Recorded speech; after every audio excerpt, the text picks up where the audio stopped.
So good afternoon and welcome back to everyone, and welcome to those who were unable to make it to our meeting yesterday and are joining us now for the first time. I am Jennifer Irving, President of Western Ontario Waterways Regional Council, and it is wonderful to see that once again technology is working for us. Although I guess we can't say for sure that there aren't people who didn't manage to make it on because their technology isn't working for them, but we hope that number is few, and that anyone who does have difficulties will find someone to reach out who is here in the meeting and let us know so we can offer our support. Our tech support people with us in the meeting today are John Neff and Michelle Pettick. If you are having any issues of a technological nature, you can use the chat function here on Zoom to direct message them. Or if you can't use the chat for whatever reason, and you do have a technical issue that's preventing you from participating fully in the meeting, please don't hesitate to use to unmute yourself for a point of personal privilege and let us know. We managed to navigate through a few of those issues last night in our breakout rooms, and John and Michelle have lots of experience helping us with the technology and keeping our meeting running smoothly. Supporting us in different ways throughout our meeting, we have our chaplains, Kevin Steeper and Leslie Fox, who I'll invite now to put their contact information in the chat. Should any of you feel a need to reach out to them, they'll be available throughout the meeting. And we also have an equity support person in Maggie Dieter here at our meeting. She too will be putting her contact information in the chat so that if there's anything that raises a concern for you around issues of equity, diversity, and inclusion, or that aren't in line with the way that we have covenanted to be in community together in this meeting, you can reach out to Maggie. We put these phone numbers and emails in the chat because if you were to direct message them using the chat feature in Zoom, even those direct messages can be seen by the hosts following the meeting. And so your privacy isn't guaranteed.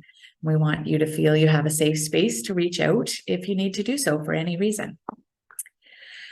As we gather back together today, it is my prayer that the conversations we have and the work we do together will create sacred space and build caring community. Join together in a common desire to nurture the flourishing of our church and of all people. This prayer, along with all our prayers, rise with the smoke of the sacred fire we saw last night. We have a picture of that fire as it burned in the night last night. Yeah. This fire was kept burning through the night by the firekeepers at Cape Croker on the Chippewas of Nawash unceded First Nation.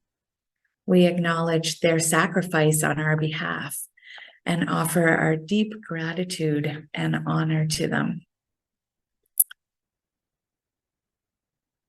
We acknowledge that our history with this sacred fire and the Indigenous people who lived upon it for time immemorial has not been one that has offered gratitude and honor. The truth of our history reveals the immeasurable damage done to the first peoples of this land when we disrespected their culture, teachings, stewardship of the land, and their very lives. We name that this colonial violence is not just in the past. It is ongoing against Indigenous, Métis, and Inuit peoples across Turtle Island. Even as a fire burns so generously for us and our work, a 4-day continuous community fire burns nearby in response to the state of emergency opioid crisis in the community of Niashingaming. The violence and damage continues.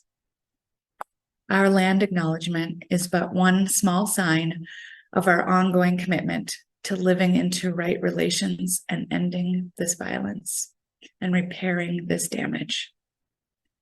I name that here in Alliston, where I join the meeting from today, this is the traditional land of the Anishinaabe peoples.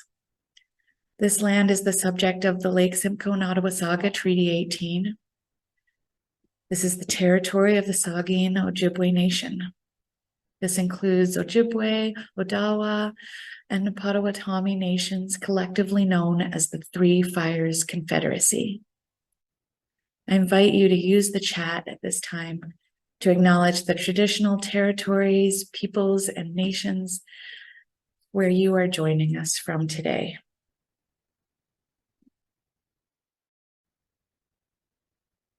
May we never cease to live into right relations where our love colors outside the lines.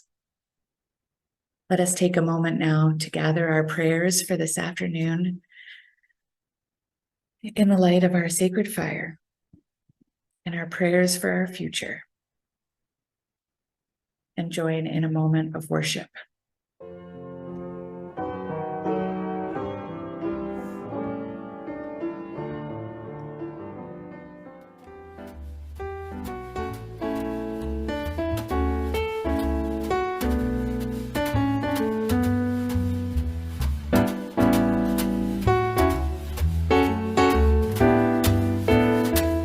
My love colors outside the lines, exploring paths that few could ever find, and takes me into places where I've never been before, and opens doors to worlds outside the lines. My Lord colors outside the lines, turns wounds and blessings, water into wine, and takes me into places where I've never been before, and opens doors to worlds outside the line. We'll never walk on water if we're not prepared to drown. Body and soul need a soaking from time to time, and we'll never move the gravestones if we're not prepared to die and realize there are worlds outside the lines. My soul longs to color outside the lines. Tear back the curtains, sun come in and shine. I wanna walk beyond the boundaries where I've never been before. Throw open doors to worlds outside the lines. Throw open doors to worlds outside the lines.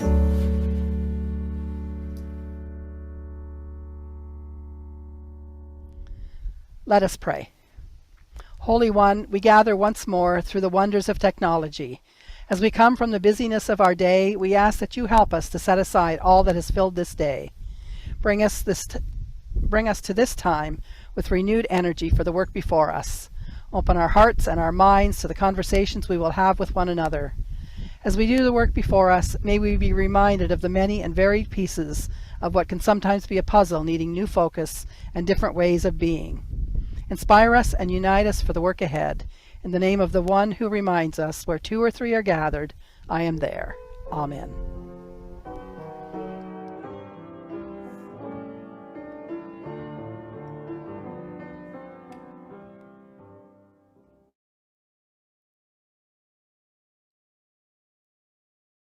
Well, even more than two or three are gathered. So we know God is here, even amidst our technical glitches. We've got them all out of the way. There's not going to be any more, I'm sure of it. Oh, I jinxed it.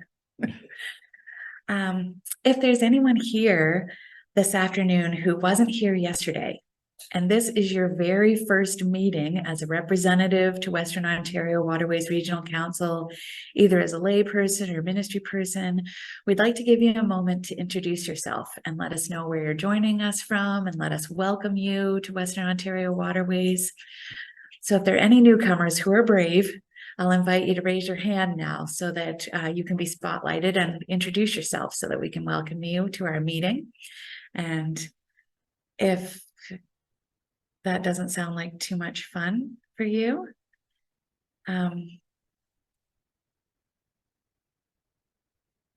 you can put your name in the chat if that is preferable. It's Peter Challen from Huron Shores United Church in Oh. Grand Bend.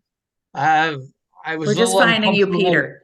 putting my name in the chat, using the chat. I'll learn how to do that, but greetings to all of you and blessings. Thank you, Peter. Wonderful to see you here with us. And I see Bob Funston has his hand up too. Oh, you're muted. Bottom left-hand corner, Bob? There There. you go. Yeah, I was late for the meeting last night, so I was in with the meeting last night, but that was past introduction. So I'm from South Beach United Church in beautiful Bruce County. Wonderful to have you with us, Bob.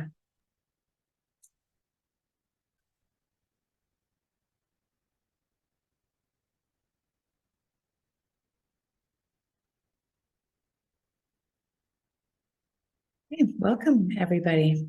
I don't see anyone else clamoring to introduce themselves, so I'll assume everyone else was here yesterday and was here early enough to do some introductions. But thank you for introducing even when you weren't here, when you were here before. But this is your first chance to introduce yourself. A quick reminder that at our Western Ontario Waterways Regional Council meeting, we use the chat as though it were a microphone on the floor of an in-person meeting rather than as a place for side conversations or comments as you might in smaller meetings or different times when you're on Zoom. And this helps reduce distractions and respects our presenters throughout our meeting. Speaking of presenters, I'm going to call on Anne Harbridge, Chair of the Congregational Support Commission, to be pinned now, so she can share some of the work that that commission has been engaged in and hopes to be engaged in. Good afternoon. I'm happy to be actually on Zoom today instead of on the road. Although I have to say, I think I had more fun than you did yesterday afternoon. I am the chair of the Congregational Support Commission, and I'm very happy to be here to present today. Just for those who might be new to the Regional Council, the Congregational Support Commission is the commission tasked with supporting our congregations throughout the region. So if you need support in things such as doing your community of faith profiles, perhaps doing work around collaborative ministry, amalgamations, disbandments, all of those kinds of things are the work that we're here to support you with. And we're happy to do that. We have a small commission of people, and we have some other folks that we can draw on. Another big and very important part of the work that we do is that of appointing pastoral charge supervisors. So what I'm hoping to talk with you about today is a change that's coming in January around pastoral charge supervisors, but also do a little bit of education for you on exactly who are the pastoral charge supervisors, what is their role, and what are the qualifications to be a pastoral charge supervisor. So I'm going to ask John if he would put up the PowerPoint, and we'll walk through what pastoral charge supervision is. So pastoral charge supervisor, when is a pastoral charge supervisor appointed? John, if you could go to the next slide. So there are a number of circumstances and situations when we would appoint a pastoral charge supervisor. And the length of time that that pastoral charge supervisor is in place varies depending on the reason for that appointment. So in the first situation, and perhaps the most obvious, is when there's no called or appointed minister on the pastoral charge, then we would appoint a pastoral charge supervisor. In order to have quorum at your meetings, you must have either a called or appointed minister or a pastoral charge supervisor. Otherwise, you don't have quorum and you can't make decisions at your governing body meetings or your congregational meetings. If you're serving as a pastoral charge supervisor in that circumstance, then the time is often unknown. It might be during a search, and we all know that searches can be long or short periods of time. So we can't say for sure when we're appointing a pastoral charge supervisor in that circumstance how long that appointment will be for. Sometimes it's as short as 6 months. Sometimes it can be longer than we want it to be. I'll put it that way. The second circumstance might be when a called or appointed minister is on long-term disability, short-term disability, or a sabbatical. Any period of time when there might be meetings taking place and the minister is not available to attend those meetings, we would then appoint a pastoral charge supervisor. It could be as short as 3 months for a sabbatical. It could be as long as 2 years for long-term disability. When a congregation has a student minister, such as candidate supply or a student doing an SME. Now, in that situation, it would only be if that student is in solo ministry in the congregation. So they don't have another minister working in team with them. They're doing ministry by themselves, then they would need a pastoral charge supervisor. And this is quite separate from the educational supervisor. The educational supervisor works with the student through the SME. The congregational pastoral charge supervisor works with the congregation. When a minister is appointed in the admissions process, so we have ministers who come from other denominations who have some courses to take in order to be recognized in the United Church as a United Church minister. So they're in the admissions process. And so we would appoint a pastoral charge supervisor to work with them or with their congregation and them through that admissions process until they're recognized. When a non-United Church minister is serving a congregation, and we don't have a lot of those, but a non-United Church minister who chooses not to go into the admissions process can serve for a limited time. I think it's 2 years. McCall could correct me if I'm wrong on that. But they can't serve for a long term. So it's a limited time appointment for a non-United Church minister not entering the admissions process. And then we also have occasionally one-off appointments to cover a single meeting perhaps, or cover an annual meeting when the called or appointed minister or the appointed pastoral charge supervisor isn't available due to vacation, sick leave, study leave, or any other, maybe a conflict with a meeting in their own congregation. So we might appoint someone just for a one-off meeting. The number of pastoral charge supervisors within our region is always in flux. It's never constant. We have a total of 135 pastoral charges in our region. Some of those are 1 point, 2 point, 3 point, but there's 135 pastoral charges. Currently, within those 135 pastoral charges, we have a 40% vacancy rate, which means there are no ministry personnel appointed or called to that pastoral charge. We have a number, and I don't know the numbers on these ones. We have a number of pastoral charges that have admittance currently serving. We have a number of pastoral charges with candidates or students working through their SME. We have a number of pastoral charges who require a pastoral charge supervisor right now as we speak, and we don't have anyone to appoint. I think there's maybe a half a dozen or so of those right now. So we are always on the lookout for pastoral charge supervisors. And I think we have about 2 ministers serving short-term appointments from other denominations at this time. So who can be a pastoral charge supervisor?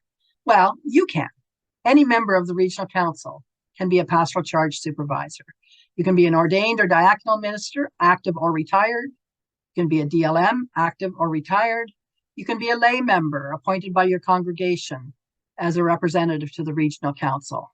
So everyone pretty much on this call can be a pastoral charge supervisor. So how do you qualify to become a pastoral charge supervisor? We used to say, if you're willing, you're appointed. That was the warm body approach. However, it's become very clear that most often a pastoral charge supervisor is needed when there's perhaps some instability in the congregation. So our pastoral charge supervisors need to have skills to be able to assist the congregation in moving forward, or perhaps around making decisions around significant changes to their status. So we have developed an online training to assist pastoral charge supervisors to fill the role. The online training is new. And we're asking those who are currently pastoral charge supervisors to also take the training. Now, we've given almost a year for that to happen. So by August the 31st, we're asking all current pastoral charge supervisors to have taken that training. I took the training myself. I just completed it a couple weeks ago. It took me approximately an hour. Now, I've been a pastoral charge supervisor probably for 15 years or more. So it probably took me a little less time than it might take someone who's new to the role or hasn't done it before. So allow yourself an hour, hour and a half to complete the training. We would encourage those who are considering becoming pastoral charge supervisors, if you don't know much about it or would like to learn more about it, to take the training. It will give you a good overview of what the role entails. And also to read the handbook. There is a handbook for pastoral charge supervisors as well. The other requirements that we're going to be asking for pastoral charge supervisors to meet is that they obtain a valid police record check. And that includes the vulnerable sector check. And then after they've completed that check, we ask them then every year, just as ministry personnel do, every year to complete their annual declaration thereafter. We ask that you complete the racial justice training. And that's a training that ministry personnel currently have to do every 5 years. We're asking our lay pastoral charge supervisors to also complete that training, as well as the boundaries training, which again is a 5-year renewal. And then to be familiar with pastoral charge supervisors handbook. Compensation for pastoral charge supervisors. So we encourage pastoral charge supervisors to fulfill their role as much as possible using electronic means, so using Zoom whenever possible. For a couple of reasons, this reduces our carbon footprint as well as keeping our costs under control. However, when an in-person meeting is needed, and there are times when it makes more sense to be in person, then the region will cover the mileage to get to those meetings. Up until now, being a pastoral charge supervisor has been part of the work that members do as a part of your regional council work. However, as more and more supervisors are needed and many ministry personnel are finding themselves in part-time employment, it's difficult to include this work as part of your regular work week. And because the role is important to the well-being of our pastoral charges, we felt that it was time that we compensate pastoral charge supervisors. This cost will be borne by the congregation who's under supervision. So those without a minister, the cost shouldn't be prohibitive, as they're not currently paying a minister's salary. And for those who have ministers on long-term disability, they will receive compensation to help cover their costs while their minister is on long-term leave. For one-off and short-term supervision, we're hoping that the cost won't be prohibitive to congregations.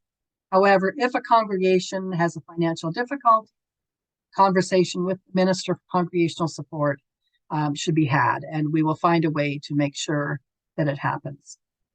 The other thing I would mention here is that,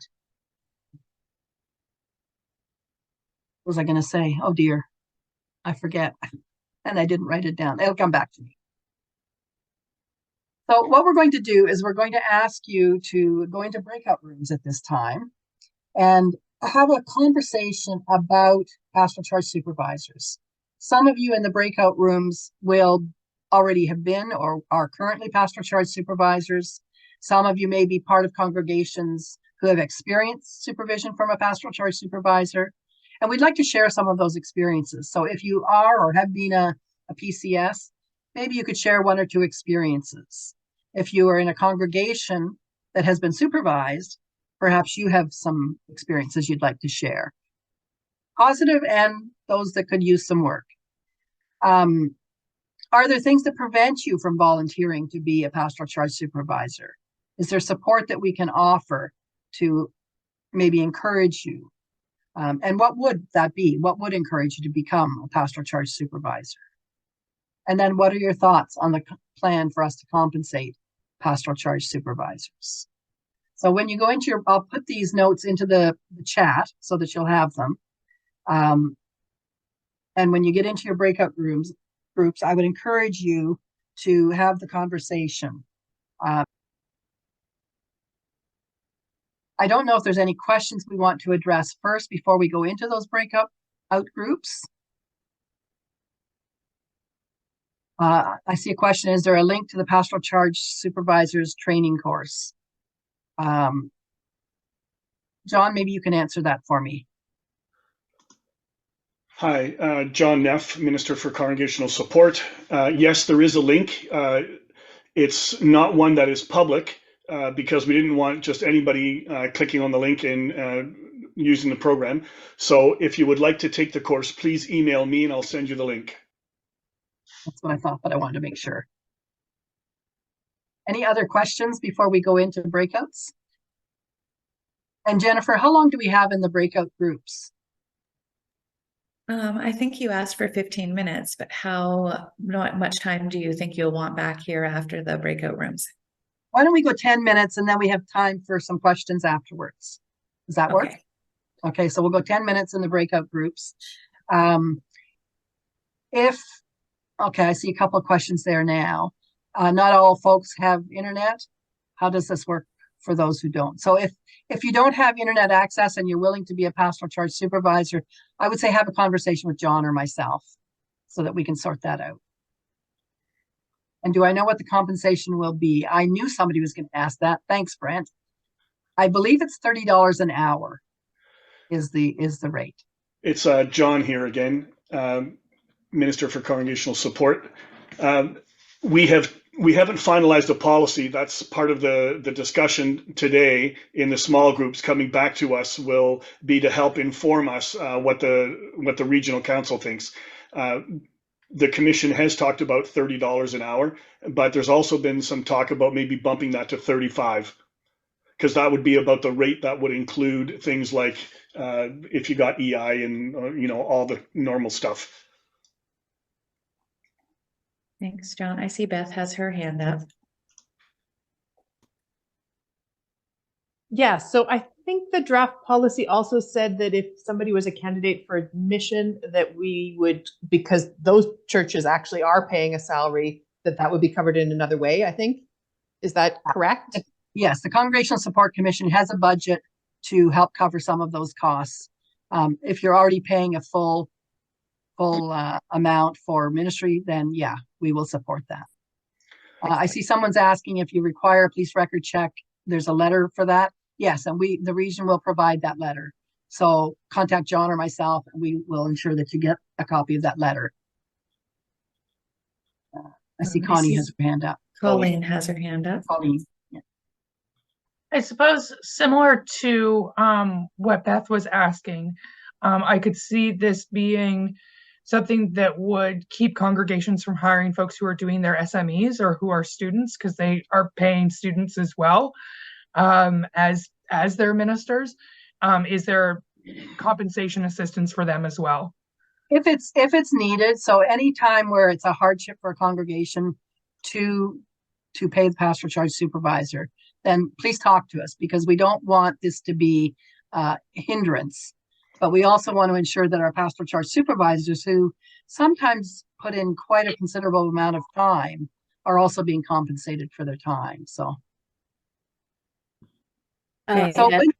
one other request I would have is, if you're in your discussion groups and there's something that you think that we should hear from you, I'm not asking you to take notes on your whole discussion, but if there's a question or a comment that you think the commission needs to be aware of as they finalize this policy, then I would ask you to maybe jot that down and send it to John Neff. How's that, John? I was going to ask that question. Well, I'm saying send it to John Neff because his email address is much more readily available than mine. You're welcome to send it to me as well if you have my email, and I can put it in the chat as well. Okay. And I think not to cut you off, but I think the questions are over, and I just wanted to remind people, though, for the next time that we're having people raise their hands and speak on Zoom, we can see everybody's name is written on the bottom of their screen, but not everybody who's joining on Zoom will be able to see your name on the bottom of your screen. So if you could just announce who you are when you start to speak, anytime that you come to the microphone, that is a good habit to remember to be in as we meet. So are we ready for breakout rooms, or do you have a question, Michelle? My question was about the note taker, so thank you very much, Anne. So it's Michelle, tech host, speaking here. I'm going to send you to the breakout rooms, and you're just automatically going to go there. You shouldn't have to click anything. It's just going to automatically put you in your group. Okay, we're ready to go now.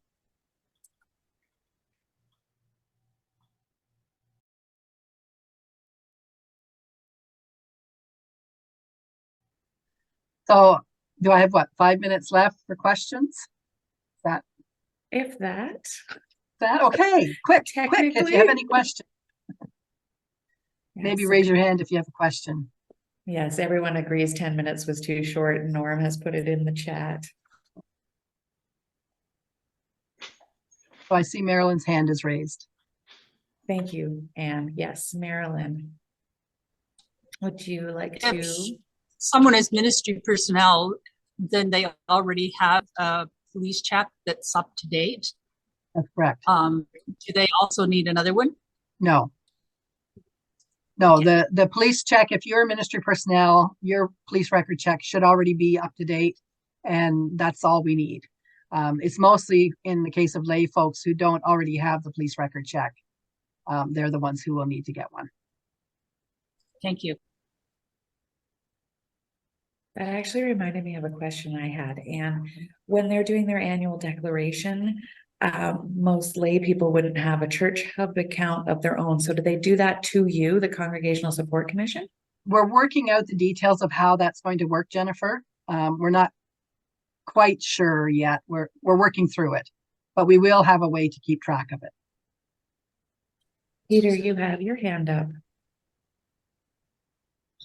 So our breakout room was concerned about the amount of time involved in the training. Some of us got the impression, Anne, that the amount of time involved in the training was actually not a great deal, and then others of us thought that it was really daunting. Could you just give us a little more with regards to the training necessary for this role? Well, so the course that John and I think Lynn have put together, it takes about an hour to an hour and a half, depending on your level of knowledge and experience. It's like with any position that you take, any volunteer position that you take in the church, we come in with a certain amount of knowledge of our own, and then we pick up more knowledge as we work through. So one of the things I'd like to assure anyone who's a pastoral charge supervisor is that you're not out there alone. So the training, it's quite brief. I think it's quite brief for the role you're taking on. But if you run up against something that you're not sure how to handle, John is always available to you. I'm available to you. Other members of the commission are available, and you can reach out, and we'll support you in whatever way we can. We also do ongoing, John does regular gatherings with pastoral charge supervisors where we can come together and have conversations about some of the things we bump up against. John will offer a bit of training again. So we don't just appoint you and send you out there on your own. We're there to support you along the way as well. I just want to remind people, if you're asking a question or speaking, to just name yourself and where you're from. Fred, I think you're up. Sorry, Fred, I'll recognize you. Fred Monteith, Parkminster, Waterloo. And I'm serving as a pastoral charge supervisor in one of the other tri-regions. It would have been really helpful if when I was appointed, I was given access to the United Church Zoom site. Because I'm cheap, I don't pay for Zoom. So it would be a really helpful piece if I was given access to that when I was appointed. Fred. I'm going to recognize David, and then there's a couple of questions in the chat. One of the points that was raised in our group was that the pastoral charge supervisor is also a trustee. And that's a good thing to remember, because sometimes in some congregations, the trustees can have a significant influence on the congregation, and they can't meet without the pastoral charge supervisor. The second thing to remember, and I think it's worth restating again and again, is that congregations can't make decisions without the pastoral charge supervisor present, either virtually or in person. And Anne had a great point about the fact that it just took a couple of reminders that people had to go back and do all their business all over again, that they got on board. So I think that is, if you want to kind of remind yourself that you're not without authority here, it's probably worth thinking about.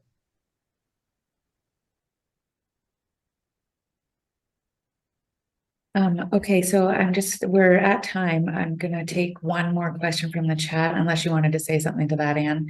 It was just the question around, is there a schedule for the regular pastoral charge supervisor gatherings with John? I can probably answer that since I'm the one who does the schedule. Lynn and I have, or for Western Ontario Waterways, I have one usually in October. It's twice a year. And we've scheduled to do a tri-regional one to let all the pastoral charge supervisors get to know each other in April. So I haven't actually advertised the one in October, but there will be one coming up.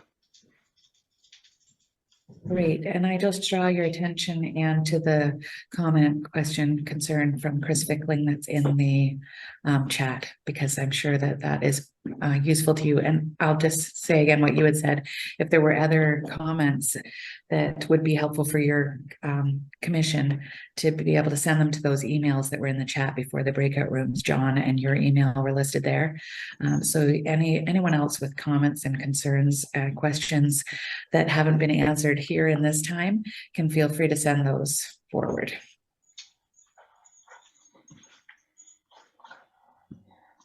Okay, so thank you, Anne, so much. And well, note to self in future, when we're going to be talking about anything congregational support related, I would think we'll need more time. There's lots of energy around that. I've told you before, we are the most important commission, right? Yeah. We'll be hearing from the other two tonight to see what they have to say about that. Okay. Thank you. Awesome. Yes, thank you so much. So at this point in our agenda, I want to say that we're thrilled to have a new admittant to the United Church of Canada called to Cedar Hill United Church here in Western Ontario Waterways Regional Council. So we have some time in the court now to introduce you.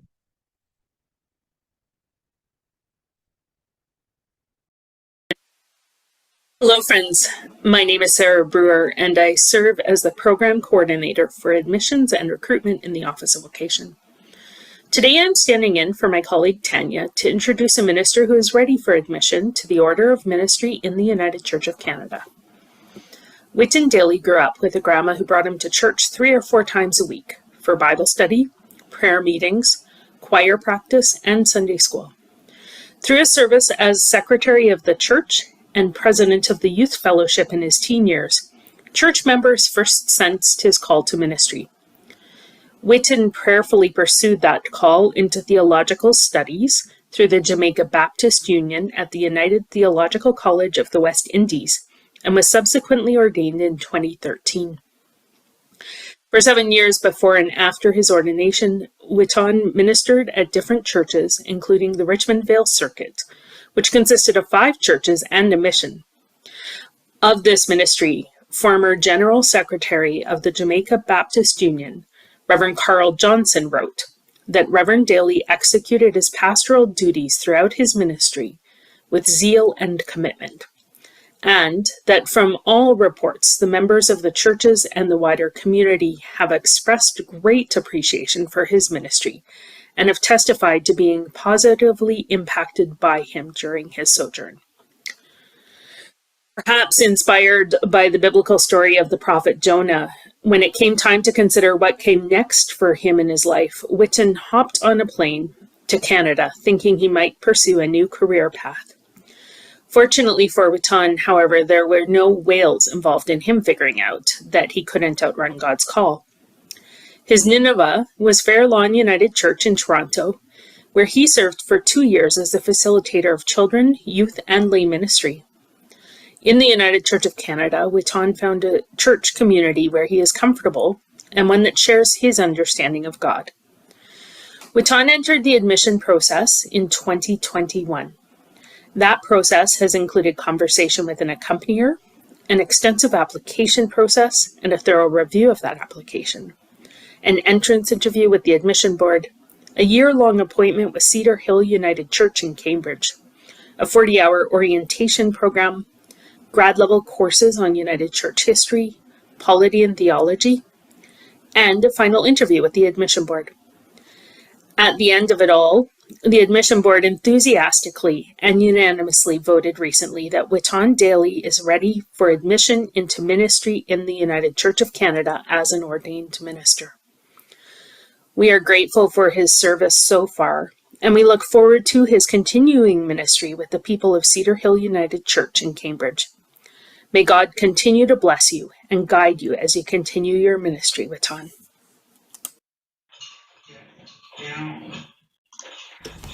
Hello, my name is Whitton Daly. I have recently completed the admissions process and will be fully admitted to the United Church of Canada's Order of Ministry on October 1 at 4 p.m. at the Cedar Hill United Church in Cambridge, Ontario. I was ordained in the Jamaica Baptist Union some years ago. While I was with the Jamaica Baptist Union, I served with a lot of zeal and excitement. But like the people in scripture who have been called to go to other places, I felt that God had called me to move to another place. And I felt that that place was to Canada. And so, some years ago, I migrated to Canada. I must confess that I felt that I would be pursuing another career path when I got here, but we do not know the timing of God. Look what God has done. I am back doing what I enjoyed doing and becoming who I believe God intends for me to become. The role of minister is diverse and versatile, as you all know.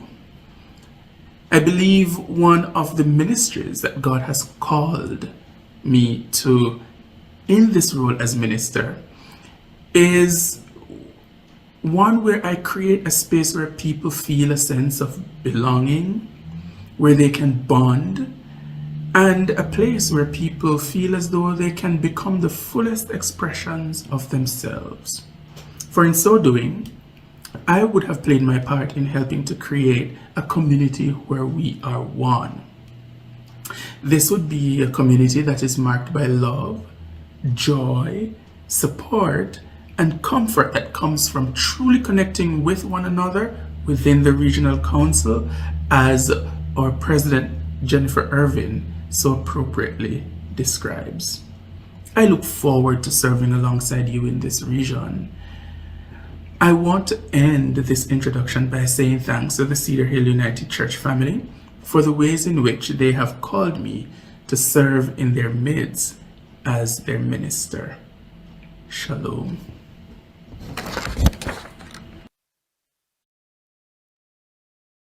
And I know that Whitton Daly is in the court with us today, so I was wondering if he could be spotlighted and if he could give us a wave so that we can say congratulations, Whitton. We are so excited to celebrate you. As Whitton mentioned, we're going to be having a celebration of ministry service at the Cedar Hills United Church in Cambridge at 4 p.m. on Sunday. And we hope that many of you will join us either in person or online to celebrate and welcome Whitton Daly to Western Ontario Waterways.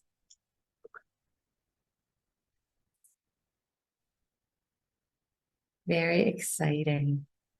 And the link for, if you want to find the link to get to that worship service, if you want to join us virtually, Michelle Pettick has put in the chat the page on our webpage where those links are. So you can find that. At this point, I'm going to call on Mark and Brent to present to us our budget proposal, which can be found on pages 36 and 37 of the workbook. Perhaps we could put a link to the workbook in the chat just in case someone at the meeting doesn't have theirs handy. Though I think there's going to be a slide too to help us see what we might do around the regional council, around the budget as well. But I'll leave it over to Brent and Mark to lead us through it. Thank you, Jen. Unfortunately, I thought we would have a slide and I wasn't prepared, or I didn't get that prepared. So I don't have a PowerPoint that I can put up in regards to the budget. So folks will have to turn to their paper copy if they have one to follow through. Someone said earlier in the meeting that something about a puzzle. Well, financing or finances sometimes are like a puzzle. So let's hope that people are able to kind of follow through the presentation. Proposal number 3 is reviewing the 2023 year-to-date and adopting the 2024 budget, operating budget. So what is the issue? Transparency and accountability are key elements of financial management in any charity.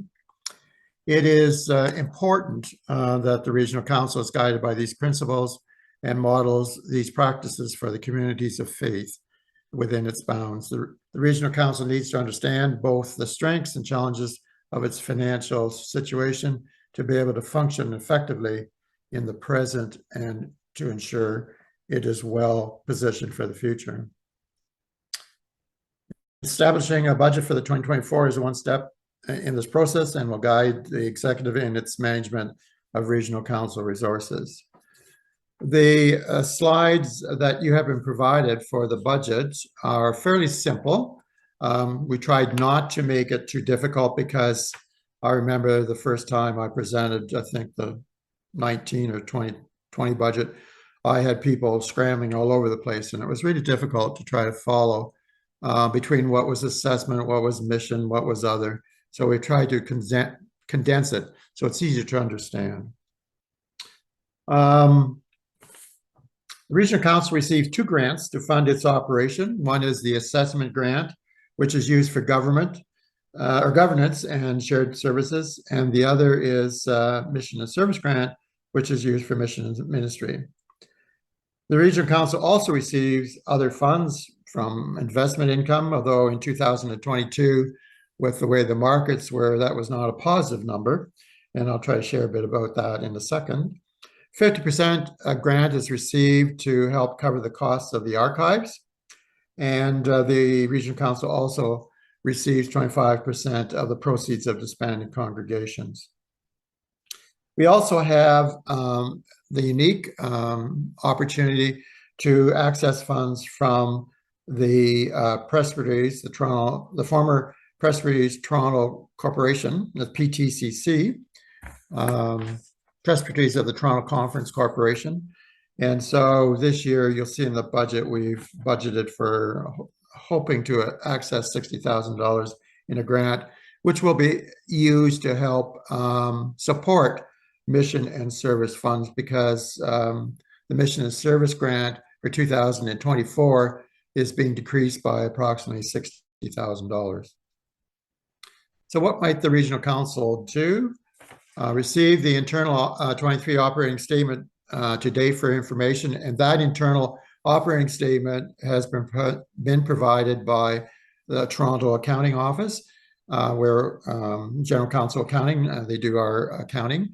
It is up to the end of August, so just keep that in mind. Direct the executive to receive the 2022 audited financial statements for information, and we will eventually forward that on to the membership. It is not completed yet. It's in the stages of being completed. I have a rough draft of the 2022 financial statements.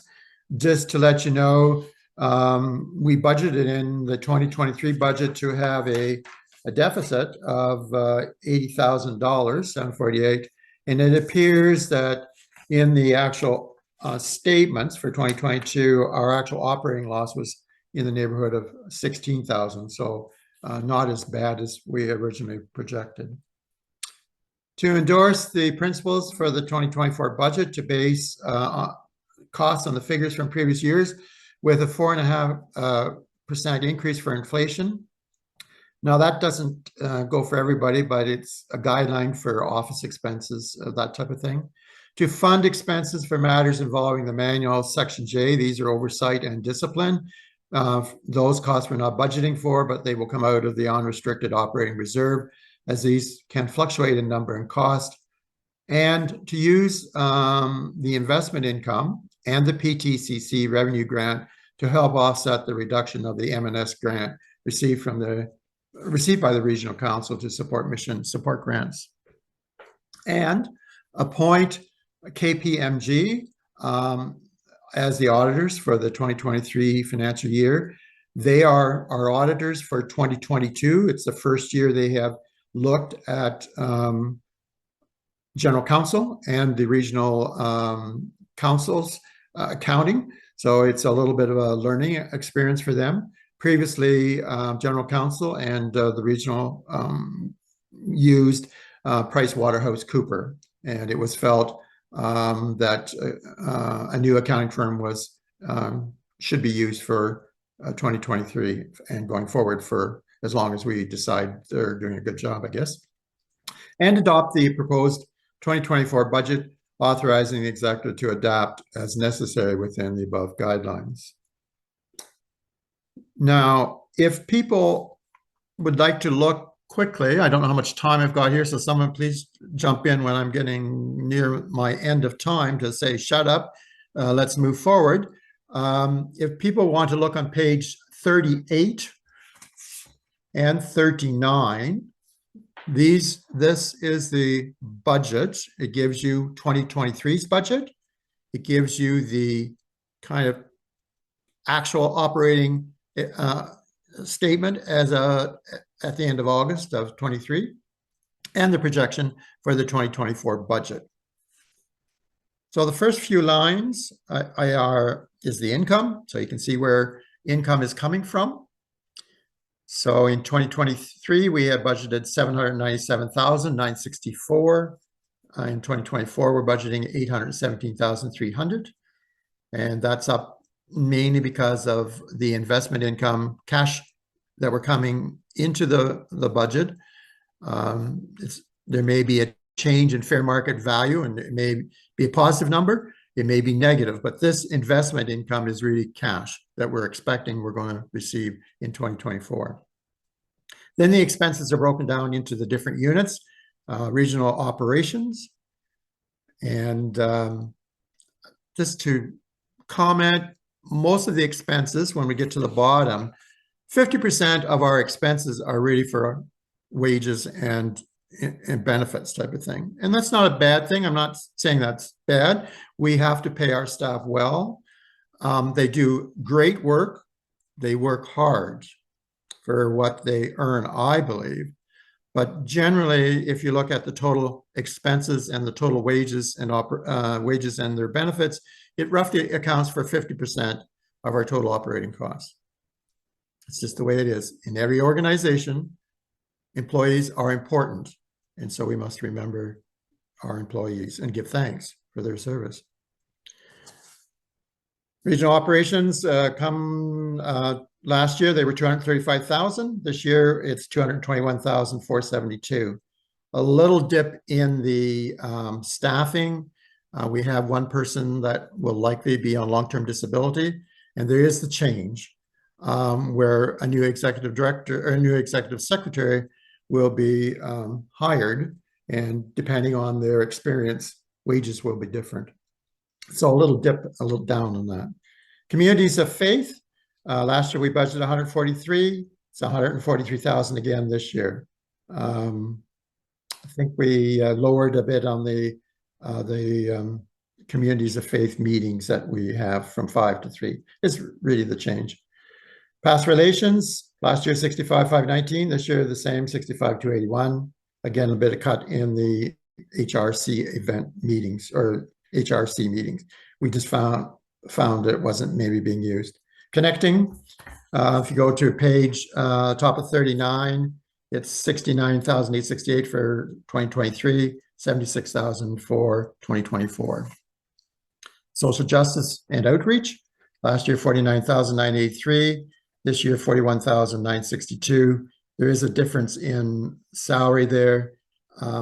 Possibly we didn't know exactly the wages, and we have a better feeling for 2024.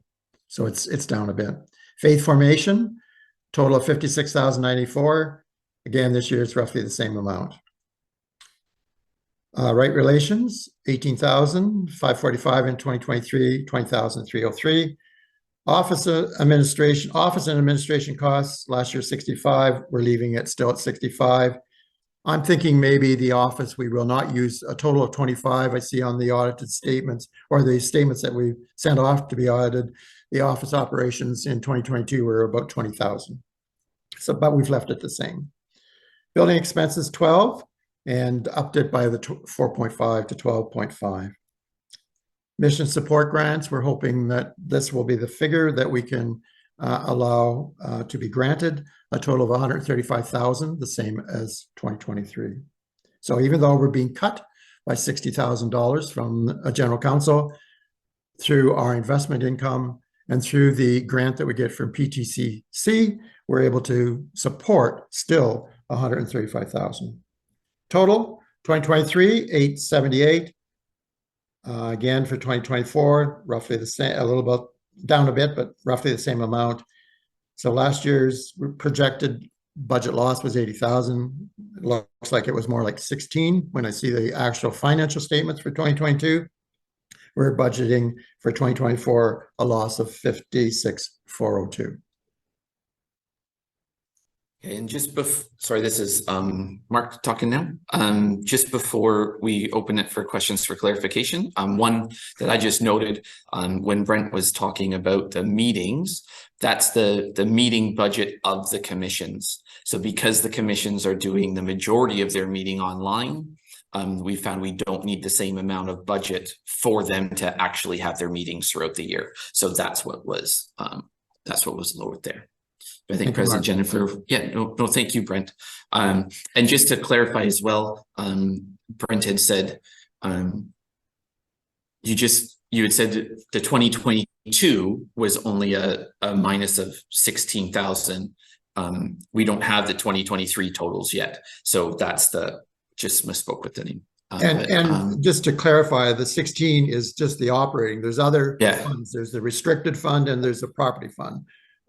When we add them all together, we had a positive number in the financial statements, and it basically came out of the properties. Yeah. Thanks. Okay, so this is the point in the conversation where we go to questions for clarification. And I see that Uni has her hand up for a question for you, Brent. Hi, my name is Uni. I am serving Erin United Church in Erin. Brent, this is a general question. During the COVID, there is no any major meeting. There is less building maintenance, and the travel expenses really low, and many other items are very stopped during the COVID seasons. But now it's reopened. However, during that COVID, did we have any save some amount, and then that saving amount can coverage our lost amount? Yes, we did, Uni. We did have savings through the COVID. We didn't spend them because we were meeting in many cases online through Zoom. So there were, I can't give you the amount, but there was definitely savings from not meeting in person, which helped the carbon print too. Yeah. And then those savings, sorry, President Jennifer, sorry. Those savings just go straight into our reserves, our operating surplus, which then if we do have a shortfall, that's where then it comes out of for the next year. Right. And just to note for people in Western Ontario Waterways, we have a a very healthy operating surplus and investment. Are there any other questions for clarification for Brent and Mark?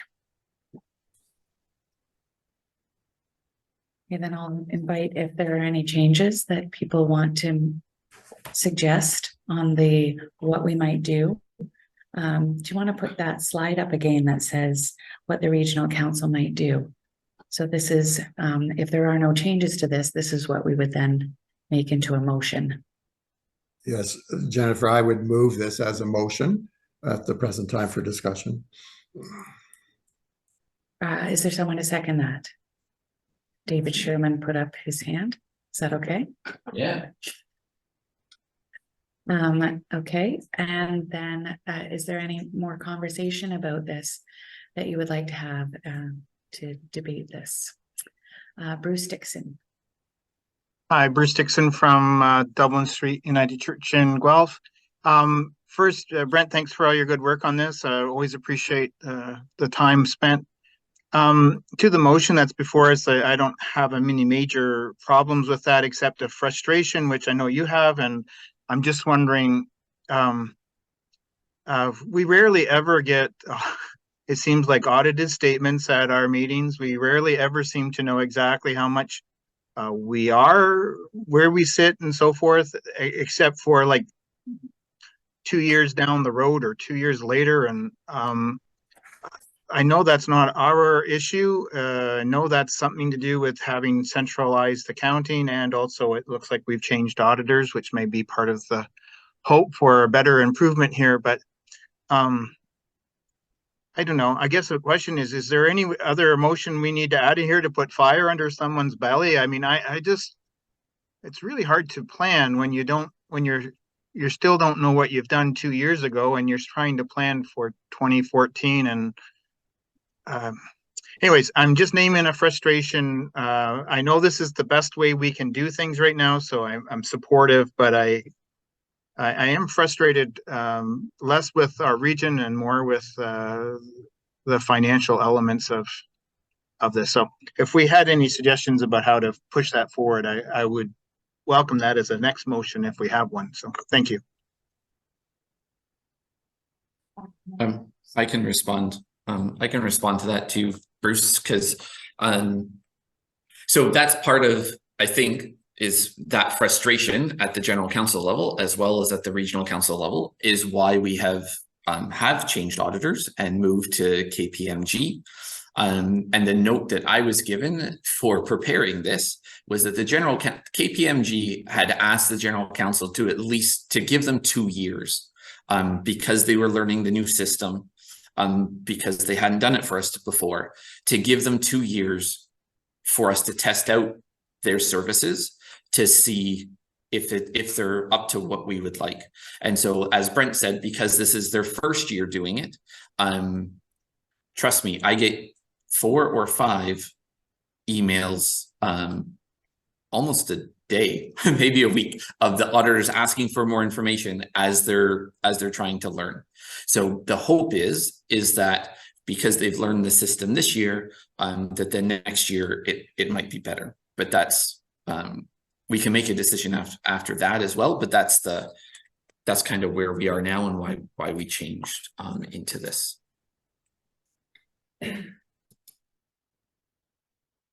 Okay. Sorry, I see that a question sort of for clarification went into the chat about making up the shortfall of 56,000. We're past those questions, but do you want to re-answer that quickly? Where we make up the shortfall when we make a deficit budget, Brent? Thank you, Jen, and thank you to Paul for asking the question. It comes out of our reserve, out of our operating surplus. And as Mark said, we do have a healthy surplus there. So it's not an issue for $56,000. It looks like our surplus in total at the end of 2022 was somewhere in the neighborhood of $780,000 for just the operating. So there's money there. And also I want to speak to Bruce's concern. Yes, we have had frustration with how the accounting and the auditors have worked in the past. I must say that this year we're further along in getting information, because last year, I think at this time, I didn't even have an audited or any kind of financial statement that I could really have any faith on. So we are progressing. It's getting much better than what it has in the past. So hopefully, as Mark said, when these auditors get through the first year, they have a better understanding of how general counsel works, how the regional councils work, and hopefully it won't be as long. We really should have an audited statement at this point in time. There's really no reason not to have it, because financially or technically we have to file a charitable tax return within 6 months of our fiscal year end or calendar year end. So that's the end of June. When we do file that, that's just a draft, and then we update it when we have the final. But technically, most accounting statements have to be done for the filing of the tax returns. So hopefully by next year we'll have it earlier. That's all I can say, Bruce. And just a comment. Yeah, hold me to it. Just to add to the comment, like we have the funds in reserve to pay that. We also have a large amount of investment income as well. So it's not, Western Ontario Waterways does not just have the 700,000. That's just, as Brent said, was in the operating budget. But also as the budget goes, as Brent said, in 2022, we budgeted $80,000 deficit and only ended up with about a $16,000 deficit. So there are parts of our budget that we do budget for that doesn't get spent as well. It is something that going into next year, we know that there is still probably going to be more cuts from the money we get from general counsel. So it is a conversation that we do have to have amongst our regional council with the treasurers, but also amongst all three around that. John, just so you know, we're seeing what you do and moving stuff around. Seeing no more hands up and nothing else in the chat, are we ready for the vote on this motion? I'm going to call it. So I'll invite the poll to be put up. So this is a Zoom poll to vote with a yes or no answer. The yes is you are in favor of the motion made by Brent and David of what the regional council might do. Hopefully you were looking at it on front, so you know what you're voting on as you get this poll. I'm going to leave this poll open for 30 seconds because I've noticed that you're very fast and efficient at voting on these polls. So just take time now.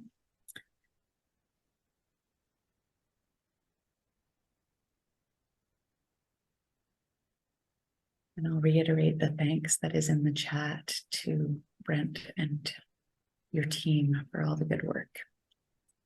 And I'll end the poll and share that it was carried.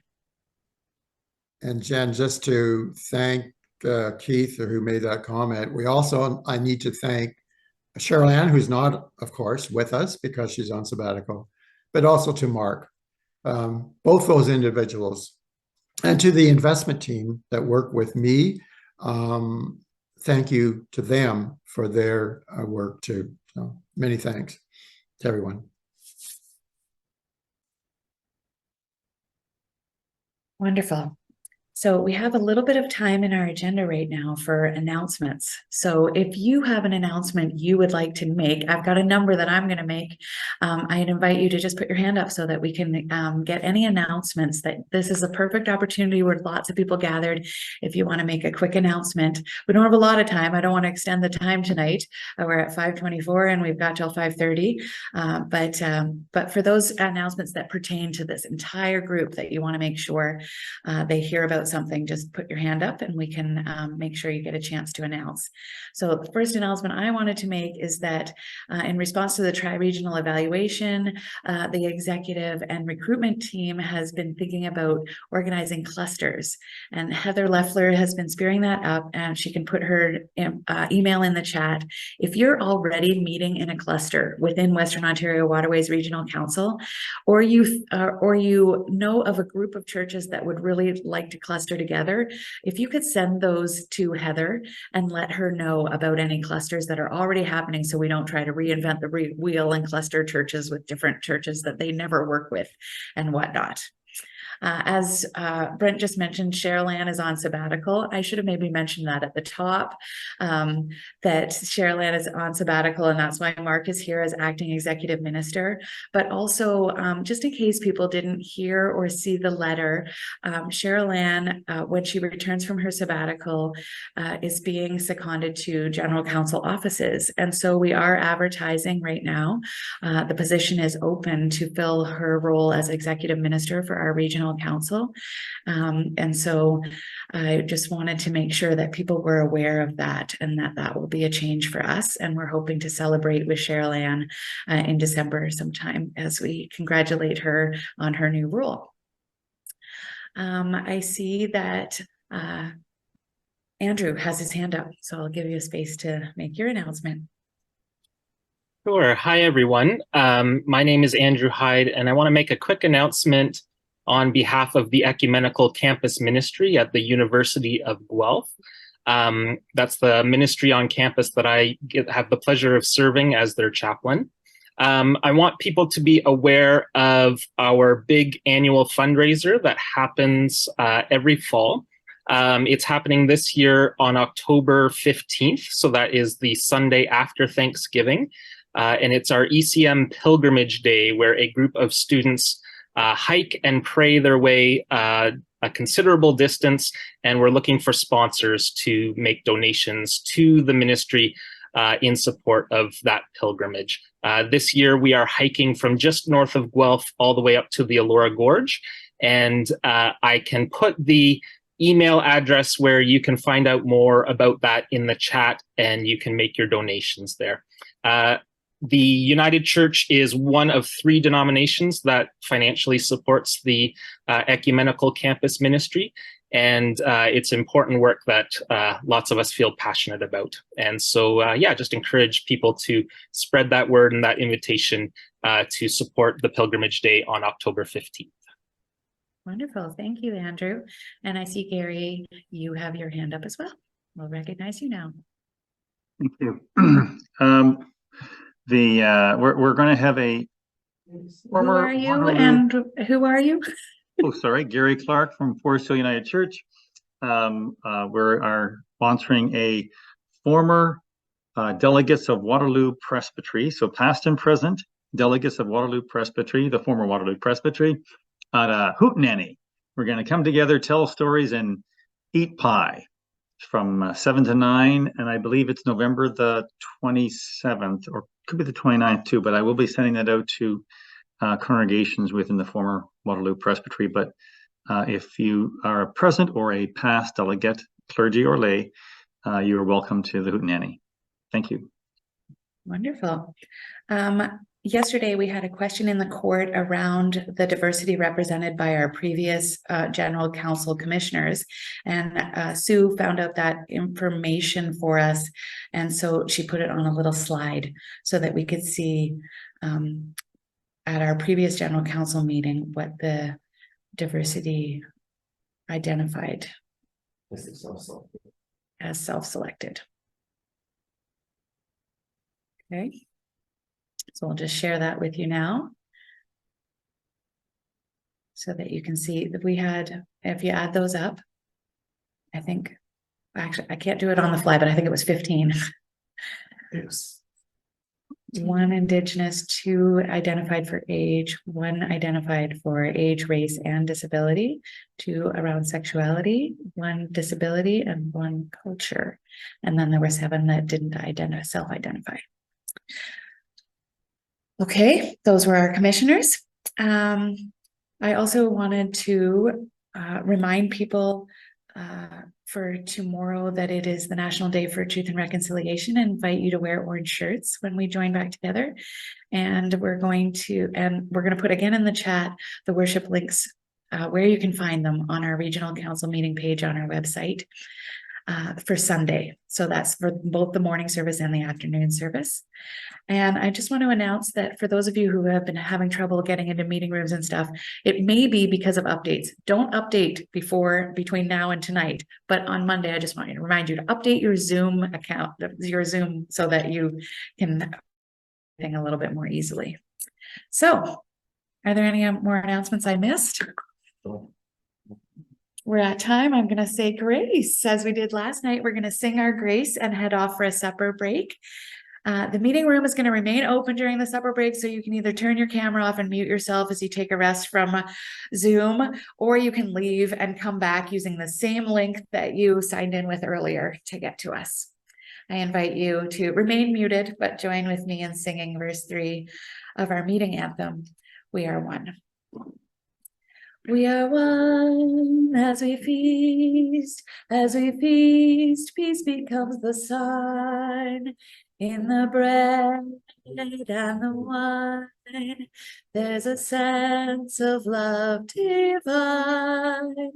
We are one as we come, as we feed, we are fed, and we feel God's refreshing grace as we meet at table in this place.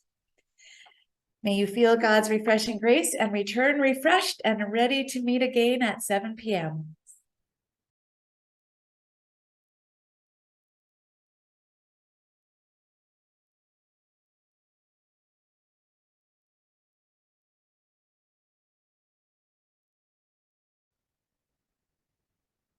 Welcome back.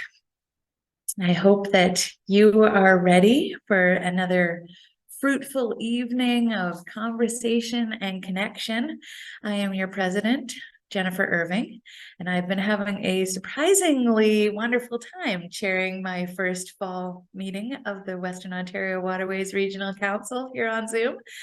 So I thank you for your support and grace that you've given me so far, and I'm sure will continue to extend not just to me, but to everyone who has gathered here tonight for our meeting.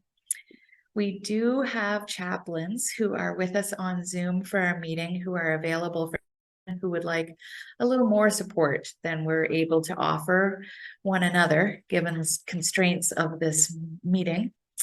Our chaplains are Kevin Steeper and Leslie Fox, and I'll invite them to put their contact information in the chat now, and it can be used at any time in our meeting. We also have an equity support person for this meeting in Maggie Dieter, and I'll invite her to add her contact information to the chat as well. If you have any comments or concerns around equity that arise for you during our meeting, you can reach out to Maggie. For those of you needing tech support, you can reach out to John Neff and Michelle Pettick. I just want to take a minute as we gather to invite anyone who is joining their very first Western Ontario Waterways Regional Council meeting who hasn't already had an opportunity to introduce themselves to the court, to raise your hand so that we can welcome you to the Western Ontario Waterways Regional Council. Or you can simply introduce yourself in the chat function if that's more comfortable for you. I know it might be for me. It's been just a pleasure to see so many new lay reps at this fall meeting and to get a chance to see those newly called into ministry within our regional council as well.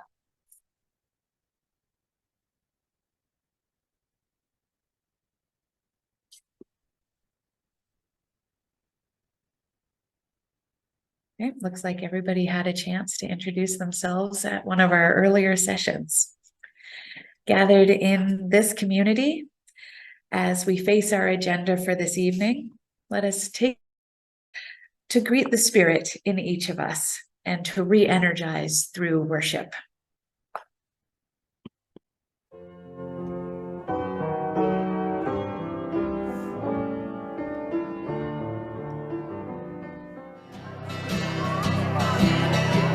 The Spirit in me reach the Spirit in you.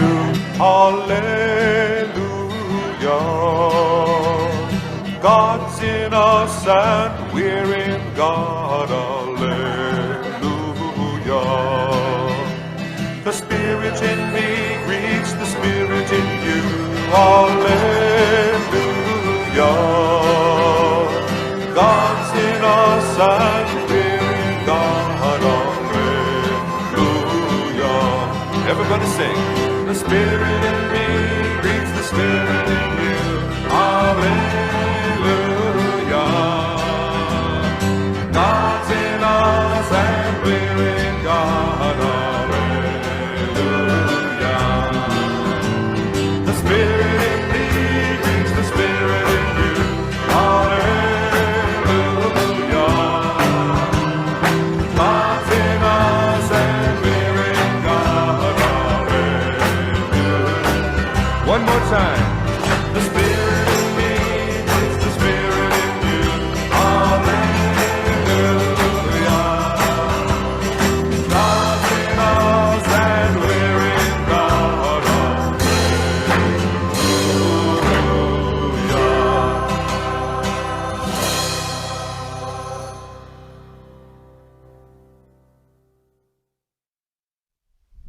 Let us pray. Well, God, here we are again, dialed in and ready to go. Our energy may be waning, but there is still work to be done. Send your Spirit among us that we might find the energy to continue the work. Give us ears to hear, voices to speak, and hearts to love. In Jesus' name we pray. Amen. All right, let's jump right in now as we engage with the Human Resources Commission, led by David Shearman and maybe Harry Disher as well. Not sure exactly who's leading it, but I think there's some slides that David will be sharing. I do have slides and I will need to be able to share my screen. I just enabled that, David. Sorry, I Thank you, was late. John. Not a problem.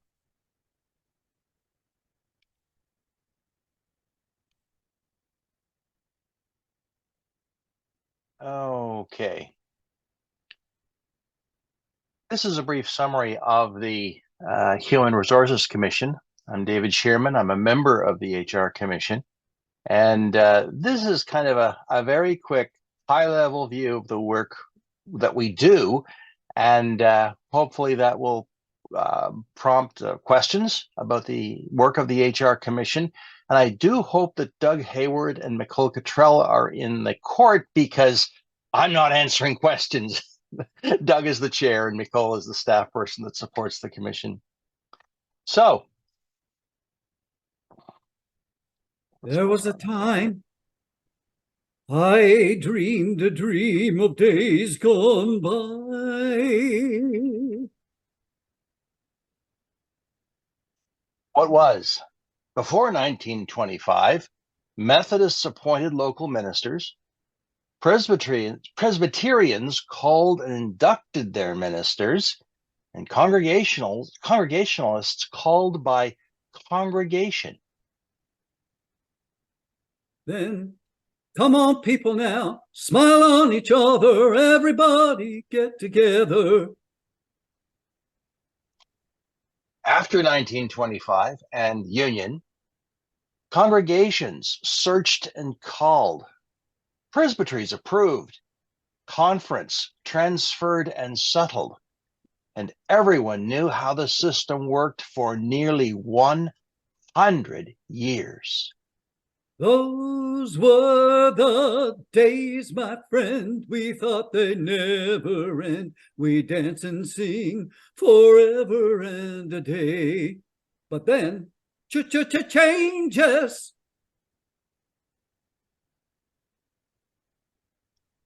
And the world changed. The United Church restructured in 2019. Conferences and presbyteries disappeared. New regions emerged, and the Office of Vocation was part of our new language. And then in 2020, COVID arrived. And in all of this, Church Hub emerged. And what came into being? The Human Resources Commission. liaisons with pastoral charges, church hub, or as Harry described it, go fishing. We had a pastoral relations minister who was responsible for 3 regions instead of personnel ministers. One life with each other, sisters and brothers. One life, but we're not the same. We've got to carry each other. Whoa.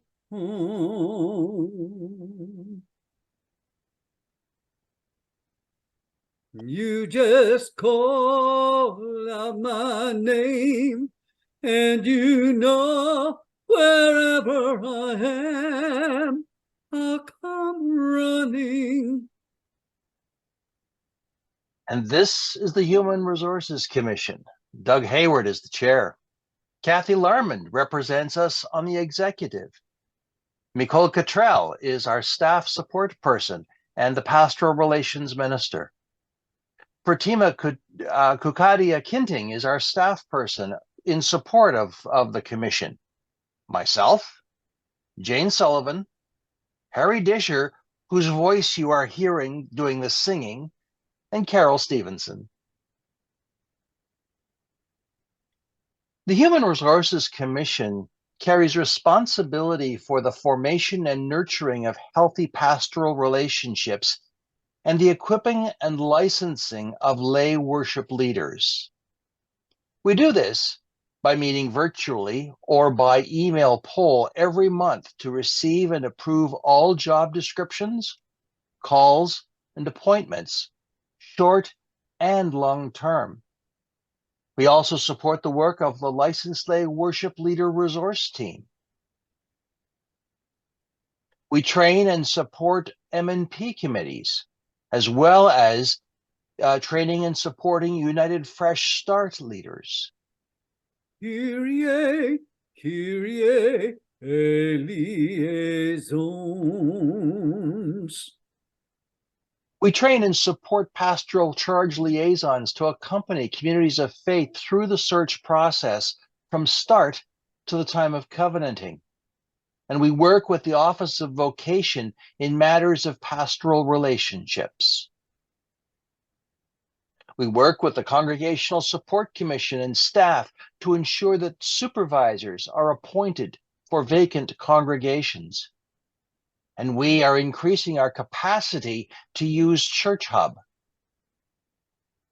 Or as has been noted, if at first you don't succeed, just keep on trying. What we need a minimum of 7 members and a maximum of 12, at least 1/3 of our total membership to be ministry personnel and 1/3 of the membership to be lay, who are elected by the regional council. One of the people who is elected serves on the executive. We are pilgrims on a journey, fellow travelers on the road. We are here to help each other walk the mile and bear the load. We need pastoral charge liaisons to accompany congregations from the moment they have a change in pastoral relations to the covenanting of a new minister. Liaisons help to provide resources to congregations in the time between calls or appointments. We found certain skills are helpful to do this work. Past experience or interest in the United Church pastoral relations process. Although things have changed, a lot of things are still very much the same. Experience in the secular HR processes. Time to commit to working with local congregations. Comfort with computer use, including Zoom technology. In my short time on the committee, we've only had one in-person meeting. And even then, we had a couple of people come in by Zoom. And so the Human Resources Commission needs you. We invite you to complete an expression of interest that you will find on the WOW website. And if you are interested, if you feel called to be a part of this work, please join us. We look forward to having more people on the committee, but also people who are willing to act as liaisons to walk with congregations as they go through very difficult and challenging times these days. So thank you. If you are interested, do fill out the expression of interest. Winter, spring, summer, or fall, all you have to do is call and we'll be there. Yeah, yeah, yeah, yeah. You got a friend.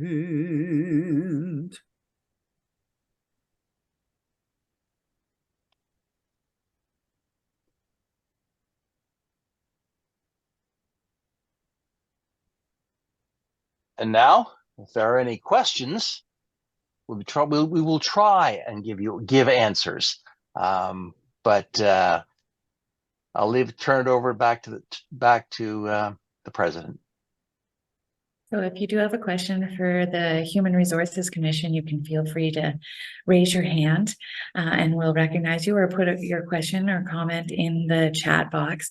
I just want to point out that there's also a button right on the homepage of the Western Ontario Waterways Regional Council website that says Get Involved. And that's an easy way to find that expression of interest. If you felt so moved by that presentation, which I certainly did, I couldn't help smiling all the way through. I loved those musical interludes, and I was chatting a little bit with the Congregational Support Commission. They were trying to figure out how they could do that between their slides next year. Well, it won't be me singing. Yeah, Anne was trying to recruit singers to sing between her slides. We could let you have Harry. I was going to say we can rent Harry out for the commission from musical numbers. I think Doug Hayward had his hand up. No, he's the chair. Oh, he's the chair, so he's pinned because of that. Okay, of course. Did you have anything to add, Doug? I was going to say, as you can see, we do have talented people on our commission. I thought that was well done, and it did definitely draw attention to what we do.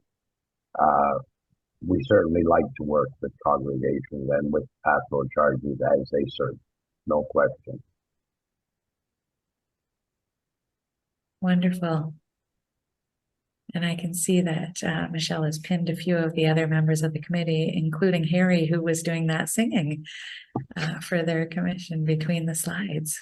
That was very cool. And if I may, there's one other thing I didn't drop into the presentation, but probably deserves to be mentioned, and that is that in our region, not only are we a tri-region, but the other thing we have to remember as well is that this region has or had 3 constituent conferences. We're part of 3 constituent conferences, all of which had very different processes and unique aspects to them. And I remember when I was on the National Transfer Committee, I would have colleagues from London and Hamilton, and it was not uncommon for me to say, well, this is how we're doing it. And they would say, that's not how we do it.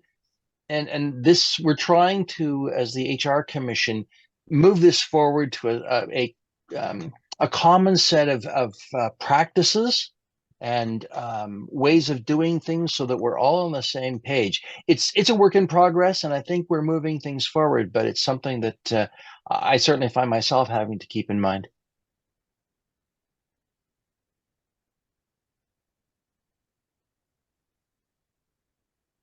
Commission doesn't need to serve. Any other questions or comments in this main group? What I've just been kicking around is a possibility to just take 10 minutes or so in breakout rooms again to continue the conversation that you were having, even though you'll be in different breakout rooms, around the pastoral charge supervision. And it connects in with this need in the Human Resources Commission for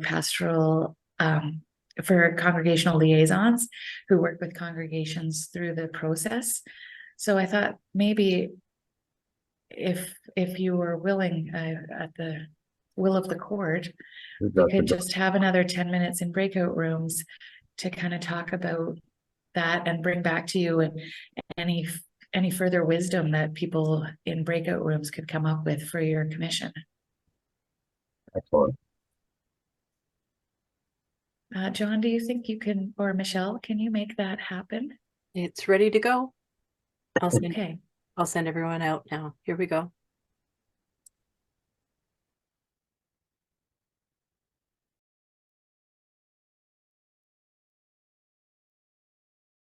Okay, so what I was hoping that could come out of the extra time spent in breakout rooms was some more feedback for the Congregational Support Commission, but also if there's any wisdom from the court for the Human Resources Commission around just recruitment of those people to be liaisons and to work with congregations as they're transitioning or without ministry personnel and in the search process.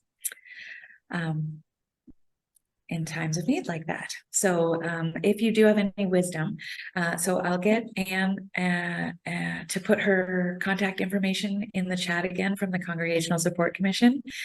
And Doug, would you be willing to receive any wisdom from breakout rooms that pertains to liaisons and your Human Resources Commission? Absolutely. Okay. Any input is welcome. Believe me, the more information, the better it would be. So I can put my information in the chat as well if you like. Perfect. That would be wonderful. And was there anything else that you would like to say before the close of your time? Oh, Anne's got her hand up, so I'll recognize her. I need some tech help. I private messaged with someone, and now I don't know how to get back to messaging the whole group. So on that, I'll let Michelle do it. So you just go to chat, and then in your chat you can change who it goes to. So there's an arrow down, and you can change it to everyone. Meeting group chat, I think is what it says. Meeting group chat. So in the blue highlight at the very bottom. Thank you. Oh, thumbs up. So there was a little point of personal privilege. It's changed when I upgraded my program. It's different than it used to be. It is different. Yeah, that's why I was saying if you're going to update your Zoom, don't do it right in between afternoon and something will change and you'll be like, I don't know what it is. So thank you. Doug has put his information in the chat and Anne's going to do so now that she's got that figured out. And yeah, so Doug, anything else that you would like to sum up with, or David or Harry or anyone else from that commission? The only thing I'd like to say is, believe me, the work is rewarding, it's exhilarating, and it is exciting. That I can tell you.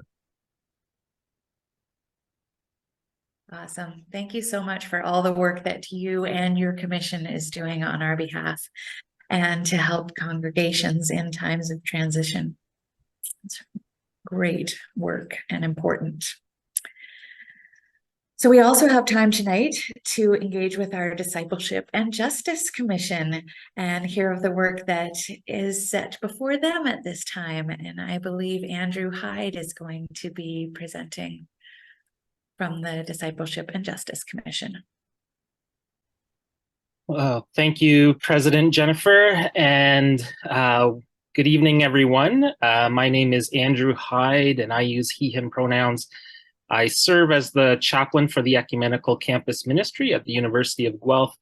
And with the region here, I serve as the chair for the Discipleship and Justice Commission. It's my joy to kind of give a bit of a report and a bit of a check-in from our commission. And I just want to say before I get started, that I'm just so thankful for our commission members. Each and every one of them gives their time and their energy to this important work. And I have to say, I don't know about the other commissions, but we have fun together. And I'm just so thankful for all of the commissioners and the privilege it is to do this work alongside you. We were going to plan a whole dance routine as part of our report today, but we thought we might save it for the in-person meeting. But I didn't realize that the other commission was going to have singing and stuff, so maybe we should have planned earlier than that. So anyways, you'll have to just kind of do with a fairly mundane report from me, and maybe we'll come up with something a bit more snazzy for the spring meeting. I'm not sure, but this is a tough act to follow, so bear with me as I give you a little bit of a glimpse into the work of the Discipleship and Justice Commission. One of the things that we do, and I say one of, but it actually kind of constitutes many things, and it's a bit of I don't want to say vague, but a large mandate to support and raise up stories from the various networks in the region, various discipleship and justice-minded networks. And those include things like youth and young adult ministry networks, the various justice networks in our area, the Affirming Ministries Network, and our United Church camps, just to name a few. As was mentioned before, some of these had really neat and tidy geographies in the old system, and had, especially I'm thinking of the youth ministry networks and things that had staff attached to them, and long histories of regional events and things. And then, of course, when we shifted, the geography of some of these networks got shifted, and then COVID happened, and we still haven't quite recovered some of the strength of those networks and stuff. So it is a little bit like trying to pin Jello to a wall, trying to keep track of these various networks and stuff. And so we really are so thankful for our regional staff who can maybe commit like a little bit more of their energy and time to being in connection with those various networks, and are just so knowledgeable of who the people are doing the important work. And that kind of feeds back into our commission. So I just want to say a big thank you to the 3 regional staff who connect most regularly with our commission, to Therese and John and Kathy. We're so indebted to you and the work that you do. So it is, great to be recipients of your networking and your hard work too. Also want to say that we would love to hear more about the work that is going on locally in little clusters or in networks that you know of, or in your congregations. Sometimes the communication needs to flow both ways. Like, we would love to hear a little bit about what is going on, because we don't always have our finger on the pulse of what is going on in local contexts and stuff. So please do share the good work that you're doing, because we would love to lift up those stories and help you make connections with others who are doing similar things. So that's one aspect, is just kind of connecting and supporting those various discipleship and justice-minded networks. One thing that we've been very keen on, that has kind of been a priority for our commission over the last few months, and will go on into the coming months, is that we are very keen on seeing that every pastoral charge in our region engages the resources and casts their vote on the remit for making space for a separate and distinct Indigenous church of the United Church of Canada.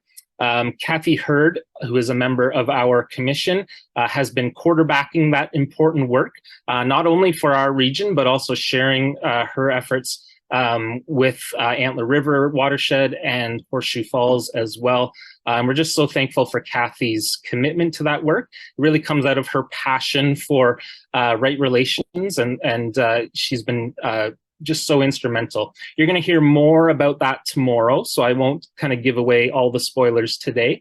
But that important piece of work that you're going to hear about tomorrow about the remit is part of our commission's work and has been a real priority for us, and will be until that remit is complete. Okay. I also want you to know that we have a modest events budget by which we can support different justice and discipleship events in our region. So if you have an event that you're running and that could use a little bit of financial support, like I'm talking about like in the hundreds of dollars, not the thousands of dollars, we would love for you to reach out to us. We might be able to help you with that. Sometimes we're not always aware of the resources that exist that can be available to us. And so, yeah, if you are running an event for youth or something around faith formation or that has a justice slant to it, do get in touch, because we might be able to help out a little bit, like not maybe the whole thing, but we could probably give a little bit of help with that. Would be great. We'd love to see those resources used. And also we administer a couple of truly, I would say, underutilized grants that are available and posted on the website.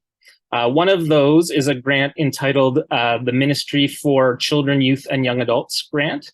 And the other is specifically for post-secondary chaplaincy in Kitchener-Waterloo. Those are not always really known about, and I just encourage you to go on the website if there is a project that you are interested in that could qualify under either of those.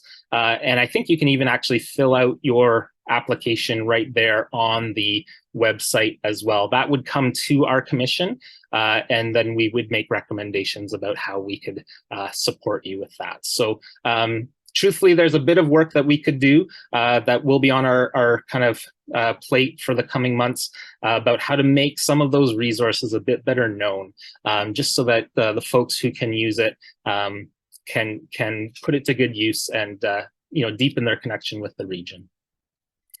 But the big thing that we do every year is that we receive and adjudicate applications for mission support funds.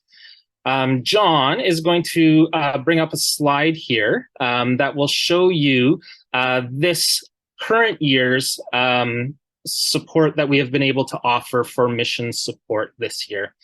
You'll see that we had 10 applications come in. We were able to fund all of them, but not all of them completely.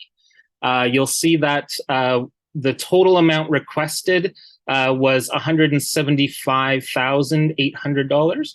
And as Brent mentioned before, this year that we're currently in, we had $135,000 that we could approve and hand out. So you'll see there the great mission endeavors that we are able to support through mission support fundings. You see Five Oaks. Two of our camps, Camp Bimini and Manetsatung, received funding this year. Two kind of resource centers, the one in Mitchell and the one down at Five Oaks, Grand River. Our biggest funding partner was Grey Bruce Spiritual Care up in Owen Sound and the good work that they do up there. Our campus ministry at the University of Guelph received significant funding as well as some congregations, Huron Shores and Westminster, for projects that they're running. And then Trinity United in Kitchener received some funding because of their partnership that they have with the Hub Youth Network. It's kind of a grandparenting relationship between Trinity and the Hub that was set up by the Edge Network and so forth. So the Hub is doing some really amazing things, and we were able to support them. Not the full amount that they wanted, but we would love to be able to encourage the support that they're doing. So it's always just a good reminder to us when we're not able to fund things entirely. It's just a good reminder that we need to encourage and support mission support giving. The more that our congregations are able to give, the more comes back to us in the region to support not only the governance of the church, but those kind of important discipleship and justice endeavors that we have, some of which we have longstanding commitments with. Others are newer and fresher expressions that are worthy of our dollars.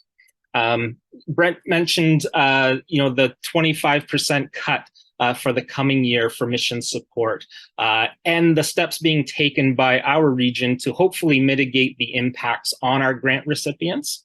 But it is a good reminder that mission support needs our support, needs our funding. It is an investment in the important work that gets done in our region. I'm going to open it up for questions in just a minute here, but I want to take a moment and lift up a couple stories before we do that. During our breakout room conversations last evening, one of the groups was talking about how Discipleship and Justice Commission can connect better with the various networks that exist. And we really talked a lot about kind of the important role that our commission has in amplifying stories of these important ministries. Sometimes we don't always know what's going on, in our campus ministries or at the camps or at, some of these networks that are doing great work, but, we don't always see on Sunday mornings. And so we need to share the stories of. And so we wanted to take a little bit of time this evening in our report to amplify the work of three very beloved ministries in our Western Ontario Waterways region here. I'm talking about our camps. And so we support and have relationship with three really amazing camps, each of which are really different, but each of which is really wonderful and serving their communities in really important ways. And so we're going to hear from the directors and some of the staff people from our three camps. That's Camp Bimini and Camp Manetsatung and Silver Lake Camp. And John, I think, has some videos from each of them. And so I'm inviting you to sit back and enjoy hearing these stories from our partner camps.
Hi, my name's Emily Cowley, and I'm the director of Silver Lake United Church Camp, just outside Kincardine. And I, first of all, just wanted to thank each and every one of you for all of your support of camping ministry. Whatever your role is, whatever that looks like, thank you. It makes such a difference and means the world. I truly feel that camping ministry is one of the most valuable ways that we can pour into and invest in the next generation of leaders for tomorrow, not only in terms of faith development, but also in just empowering and building them up and helping with their development as human beings. Gosh, I wish every kid had the opportunity to go to camp, and hopefully we can work to make that a reality as a United Church and a bigger camping community as a whole. Things to highlight from this summer and I wanted to share. Overall, such an incredible summer, so many good things to celebrate. Being back for the second year now since the pandemic, fully running, you can really feel it. Okay, we're back. We're not just rebuilding. You see that some more of that leadership succession coming back, which is the biggest thing that we lost and felt last summer for sure. So seeing more of that continuity in our staffing, and then getting to have a full staff. Last year we weren't able to run our wilderness camps. We didn't have a wilderness team. We had less staff just because we didn't have enough people to hire. But this year we had practically a full staff, and we were able to run our wilderness camp program, which was so good. 4 years of not running, and it was really strong this year. So good. We also had 100 more campers than last summer, which is fantastic. And if we continue with that trend for next summer, we'll be back to practically our pre-pandemic numbers, which is amazing.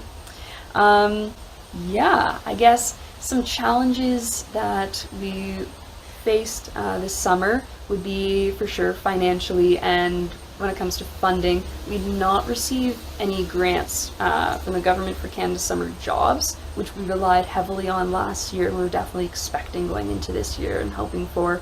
So that's definitely pretty challenging, especially in the fact that we are trying to continue to move that bar forward when it comes to staff pay, to make it not only viable for them, of course it's not about the money, and our staff know that, but to honor all of their incredible efforts. Camp is not an easy job, and wanting to honor that, especially when they're trying to pay for university, and then also for staff retention of the incredible leaders who want to be at camp, but just can't financially always make it happen. So really challenging not having that grant. Yeah, and then our dining hall, we're working to fundraise, looking to raise just shy of 2 million. Been working on that for a bit, trying to carry on. We have a fundraiser that we're launching that we're hoping to make an annual fundraiser coming up this weekend, September 30th and October 1st. Adventure for Kids, where you can bike, hike, run, paddle, make a team with your family and friends to fundraise. So please share with your communities, if not this year, but future years to come, so we can make it an inaugural fundraiser. Would be awesome. Yeah, I guess other ways that we would love support, and ways the United Church can continue to support this ministry, is just getting the word out to congregations in terms of ways they can financially support, for sure, absolutely, into our general fund, or specifically our dining hall fund. Yeah, to allow this ministry to carry on for years to come. There's our 60th anniversary this year, and we'd love to see 60 more years. But we do rely, of course, on donations. So that, and then also just sharing with new families, young families, more campers, and more staff. It's challenging, I know, when there's less and less young people in congregations these days. So, of course, advertising to the existing young people that are at churches, both in terms of campers, but also for staff. And especially that 15 to 16 year age range for our leadership, junior leadership development programs. That's when we see a lot of our numbers drop, because they feel like they need to get jobs. But those are the years that are crucial, especially for solidifying faith and key faith development, and then also for leadership succession, building into future camp leaders. So And then finding other ways, other networks we can tap into to share about these camps, even if they're not United Church networks. How can we get the word out to others? Biggest recruitment tactic is 100% word of mouth. So if there's any opportunities for personal testimonies from families, campers and staff who've attended Silver Lake before or other camps, finding opportunities for them to share, I think would be most valuable. So thank you so much for your continued support and for listening. Bye.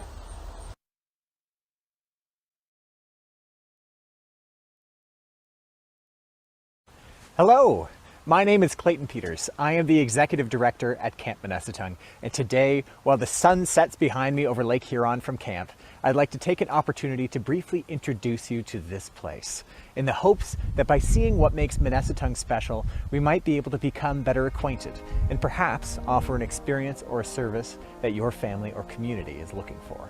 Come with me. Let's go meet Camp Minnesotong. In a sentence, what we do best here is community building. Our small size enables us to work intentionally on creating a truly safe and welcoming space for our campers, while using the challenge of outdoor adventure to facilitate deeper connections, personal growth, and leadership development. This is summed up in our new mission statement. Our mission is to lead the way in creating inclusive, healthy, and sustainable community through the spirit of outdoor adventure. Our overnight camps, day camps, and leadership training programs are what we do best, with campers having the opportunity to choose what activities they would like to attend, and with an increasing focus on outdoor adventure, with programs like our No Trace camping out trips or our canoeing programs. While also being a favorite spot for those passionate about climbing the walls, swimming in the pool, shooting at archery, acting in drama, creating in arts and crafts, communicating at low ropes, team building at sports and games, singing at the campfire, or reflecting during a faith session. It is important to us that we remove any barriers to summer camp as we can. And to that end, we subsidize all camp registrations, support 1 in 8 campers with additional bursary funding, and offer a one-on-one support program for campers who need additional support. These programs are made possible entirely through the support of individual donors and congregations. Now, summer camp is not the only thing that Camp Minnesotong has to offer. In the spring, we run as a school field trip outdoor education center and a venue for retreats and rental groups. This past June, we ran Huron County's first 2S LGBTQ+ youth empowerment retreat, and it was amazing. We hope to run it again this year. In the fall, we remain open for retreats, and I would like to formally invite your congregation to consider visiting us for an affordable weekend retreat if you are looking for a way to deepen your connection to each other and to nature. If anything I have said today has caught your interest, I encourage you to learn more about us on our website, campminnesotong.ca, where you can join our mailing list if you like. Thank you for listening. I hope you will join me in supporting the United Church camping industry. It is a joy to have a place where kids sprint to their cabins and make lifelong friendships within a supportive environment of a summer camp focused on connection. Until next time.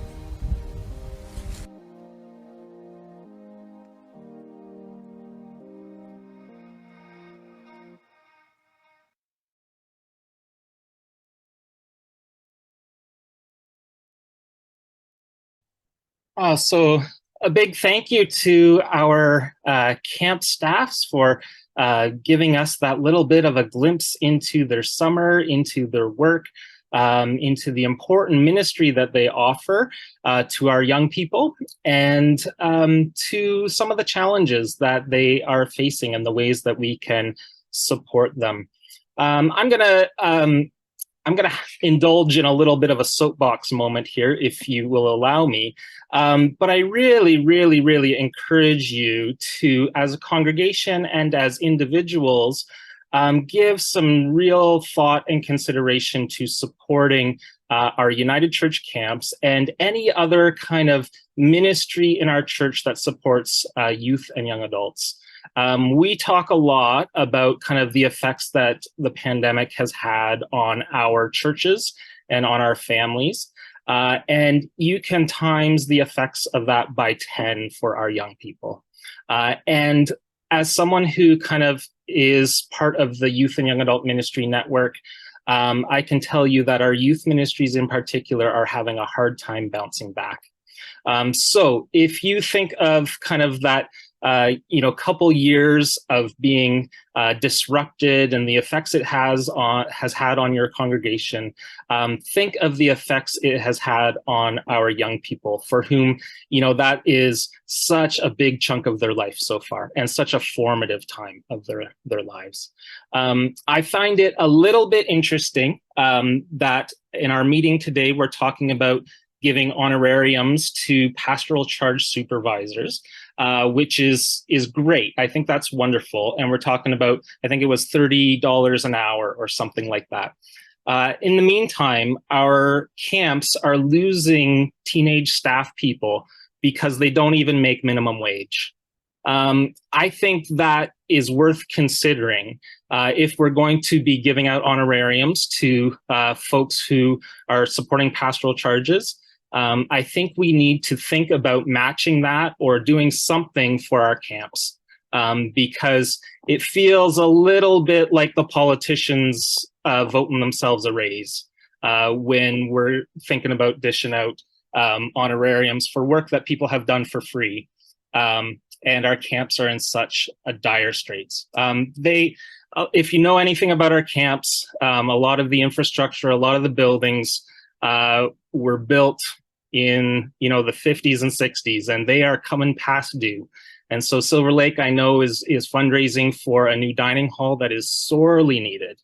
And I think it's a shame that our church camps are having to go hand in mouth to scrounge up the funds for what they need to do the work they do, serving the young people that we all say we care so deeply about.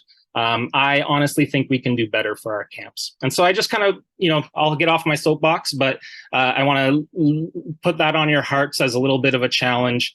I think we can do better for our camps. And I know that our Discipleship and Justice Commission is going to do the best we can, but we need everyone rowing on this. Our young people deserve it, and they've gone through a lot. So yeah, let's come around our young people. Let's support all the networks, all the people doing important discipleship and justice work in our region. It is all so very important. So yeah, I want to give thanks for our camps and for each of you for engaging this important work. If you'd like to connect with the Discipleship and Justice Commission, I'll leave my email in the chat here, and I'm happy to connect and stuff. We do have space for a few more commissioners, and so we would love, if you are interested in that, to reach out or to fill out that expression of interest. Yeah, I'm happy for that, and happy to take some questions. I'll try my best to do that. But yeah. Okay, thank you, Andrew. I see someone has their hand up and has already been pinned, so I will ask him to introduce himself and ask his question or make his comment.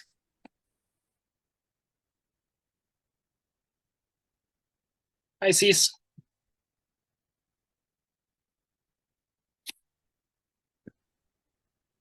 Am I on? You're okay. on.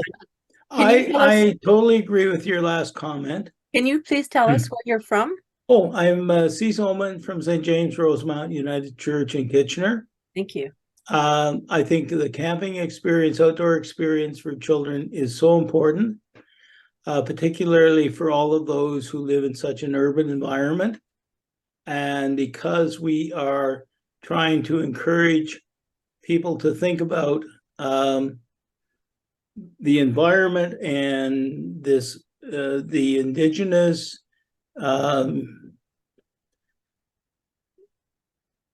theme that we are looking to, I totally support the notion that we should be more focused on rejuvenating the camps and supporting young people in that way. It's small wonder that last night somebody went to have their son went to a Lutheran confirmation class because it was more inviting than or wasn't existing in their church.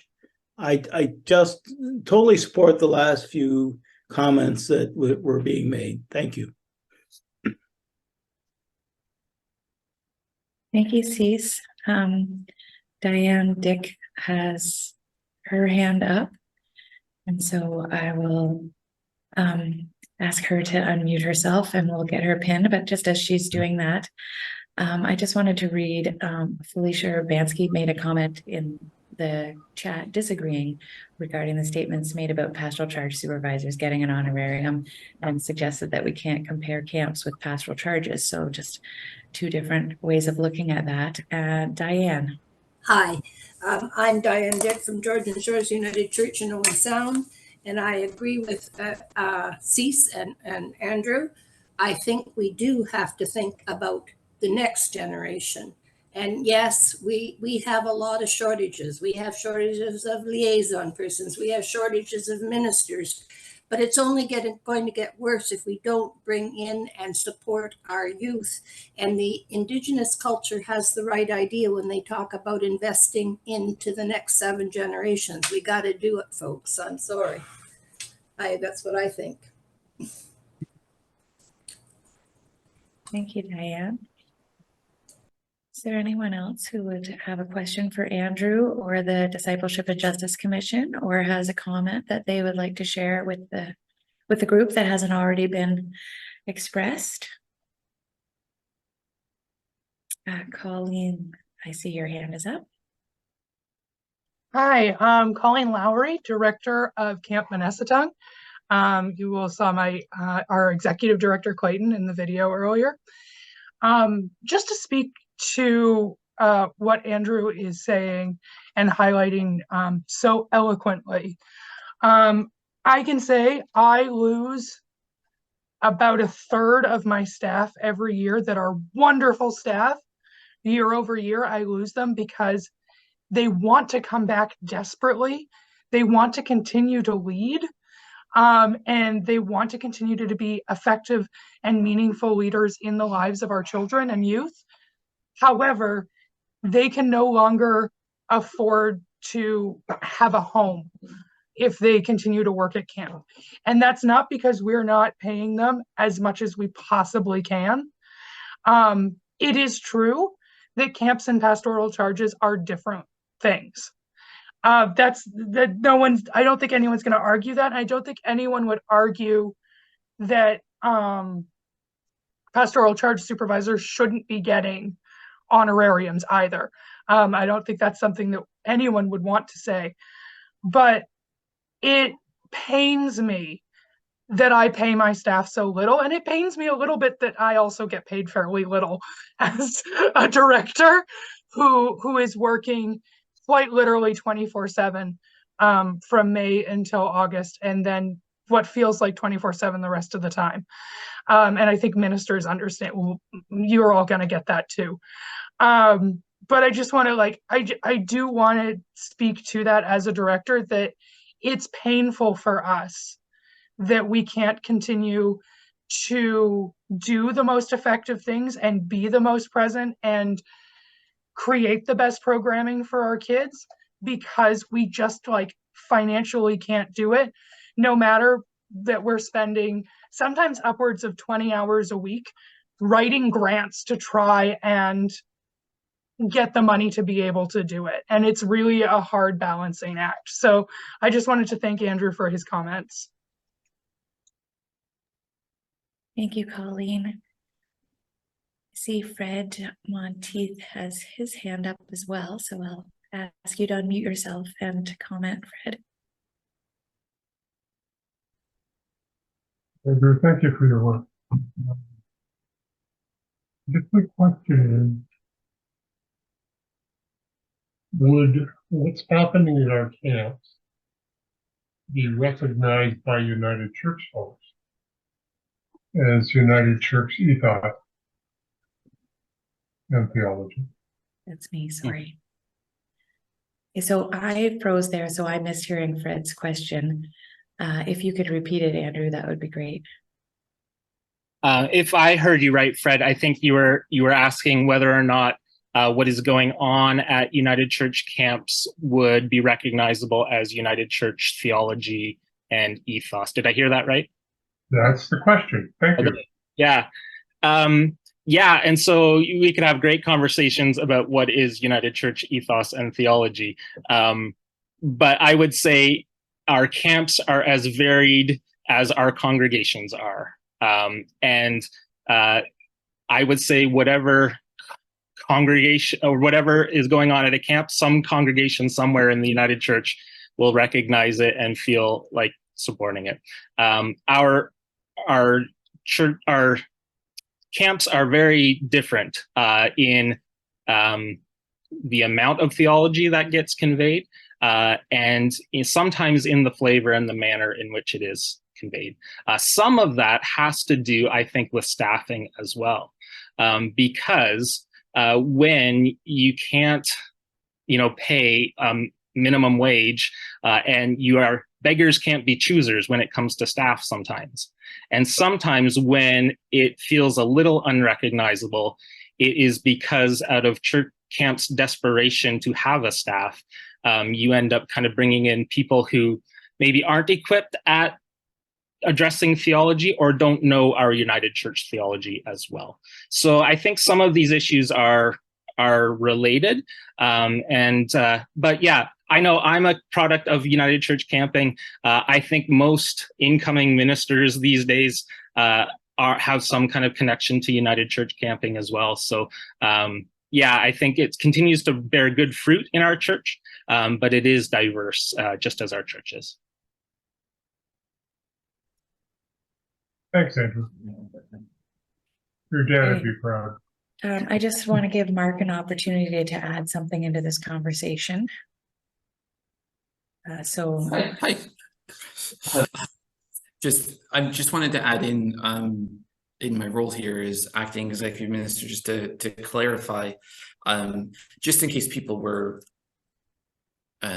just in case the comments that you made, Andrew, confused people. I agree with what has been said about that the camps need to be funded and the conversation that we've been having on pastoral church supervisors. I think we need to make it clear that one doesn't necessarily affect the other, right? That the fact that we're talking about this, the proposal by the Congregational Support Commission to have congregations help to cover that cost doesn't have any effect on trying to help the camps at the same thing. It could have been construed that doing one means we shouldn't be doing, or we can't do the other. And just wanted to clear that up, that the one doesn't have any bearing on what the other one is. Thanks, Mark. Thank you very much, Mark.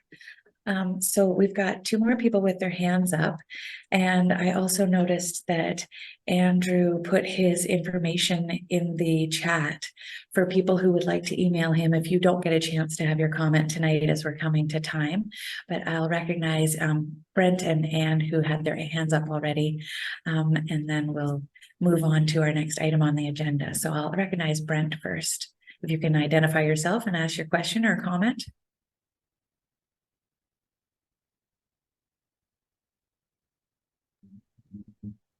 Brent, you're muted and your camera's off, so we can't see if you're talking. And I can't pin you there if you're not on video. There we go. Sorry, I thought I had both of them on.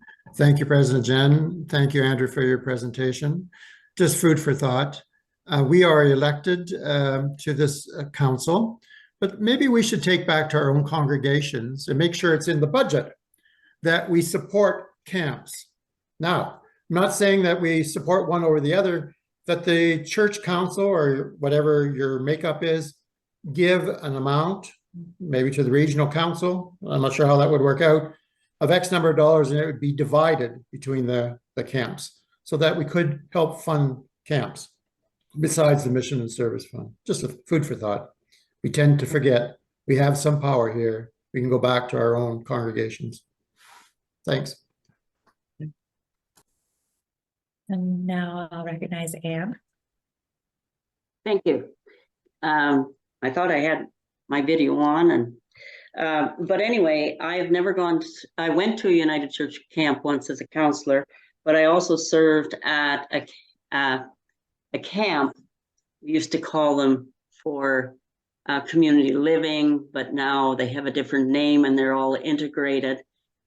But my camp experience, even as a counselor, was wonderful. And I think we're talking about engaging young people and the experience. I wouldn't be too worried about theology. There's the songs, the singing, but just being around campfires and the spirituality that's natural nature. And it's an outreach. And plus some of the children that go to camp, like I still have friends from being a camp counselor. I'm meeting one next week. Like they are amazing people to get to know from my teenage days as a counselor. I know it's decades ago, but I think it's a wonderful outreach of the United Church. And I know our church tries, and we haven't got back as much after COVID, but each year before COVID, we try to sponsor any youth from our church that were interested in going to Silver Lake Camp, because that's our closest camp.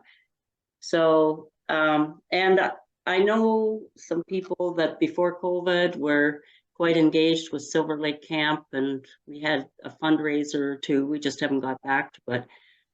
But I think just from being to Silver Lake Camp, just even as an observer, and I'm sure the other camps are the same, I think that's one of the best things United Churches can do for youth in this day and age. And all I'm hearing since COVID is all these mental health issues with youth and getting them off their screens. You can tell I'm a former teacher, eh? Like I used to kick my own kids outside. I said, "You've been on screens too long today. Out you go." Back then it wasn't as much, but and that's, I really think that United Church has a great opportunity here. And if we can get back to our pre-COVID supports and, like you say, finance it however you can. We have different budgets usually, and some can't be used for church operations, but they can be used for supporting kids to go to camp. So I think it's a wonderful opportunity, and I know aging infrastructure and the costs, but if we can find ways to get around it, great. Thank you. Thank you, Anne. So I'm just going to draw your attention to one comment in the chat before we move on. And it comes from Kate Steeper, who says, "I'm a huge supporter of camp. It was an absolutely important part of my faith journey. However, I think the UCC has too many camps, and too many of them need significant capital investment. Selling one or two and investing proceeds into the others would result in camping ministry that is strong rather than struggling." And so I just draw everyone's attention to those comments that were made as well as people were chatting. And I know that the Discipleship and Justice Commission will take these comments and our care and concern as they move forward and continue to help on our behalf, the camps and all the other networks that are within their funding and their care. Thank you, Andrew. Thanks, everyone. Okay, so there's nothing that's come forward as new business that needs to be dealt with in the form of a proposal at our meeting together, but we wanted to offer some time at this meeting for more informal sharing around what is working, what isn't working for you at this meeting specifically, or around the regional council as a whole in the United Church of Canada. A space to share what's on your heart, whatever that may be tonight. So to do this, we're going to put you into breakout rooms. No need to self-select. In these breakout rooms, you can introduce yourself, where you're from, and then share whatever it is from your experience that is calling you to speak to it this evening. My hope for these breakout rooms is that they might be a place where each person has a chance to listen deeply to what is coming up from others and a chance to share what is coming up for themselves, rather than having like a back and forth conversation like we shared last night around the tri-regional evaluation, or like the conversations we've been having in breakout rooms today. We're going to take, I think we'll say 30 minutes in breakout rooms, and I'd like these breakout rooms to just be 5 or 6 people. And we've had lots of like really great involvement. Sometimes, you know, when you say, oh, we're going to send you to breakout rooms, people leave. But in our meeting this weekend, that hasn't been happening. People have been staying around for the conversations, and I really appreciate that.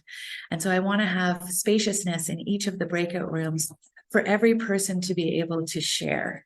And I'll trust each of those breakout rooms to be aware of the time and make sure that each person who shares each person who is there has an opportunity to share, if that is what they would like to do. If anything comes up during this time that you feel would be of benefit for the regional council in going forward, I'm going to invite you to send that to me. I'm going to share my email address in the chat, or you could share it with Mark, acting executive minister. This process for sharing that I'm suggesting for tonight comes out of the trip I took this past Monday to Cape Croker at the invitation of Joyce Johnston, our Indigenous Ministries representative on the WOWRC executive. It is in seeking to honor the Indigenous wisdom that I experienced there that I offer this as a way of being together here tonight. So we'll put you into breakout rooms. You might see the invitation pop up on the bottom right of your screen. Again, it's an opportunity to share whatever is coming up for you tonight around our meeting, our regional council, or our wider United Church community, just to share. I'll turn it over to you, Michelle. Okay, President Jennifer and everyone in the meeting, here we go. You'll automatically be sent to your breakout room.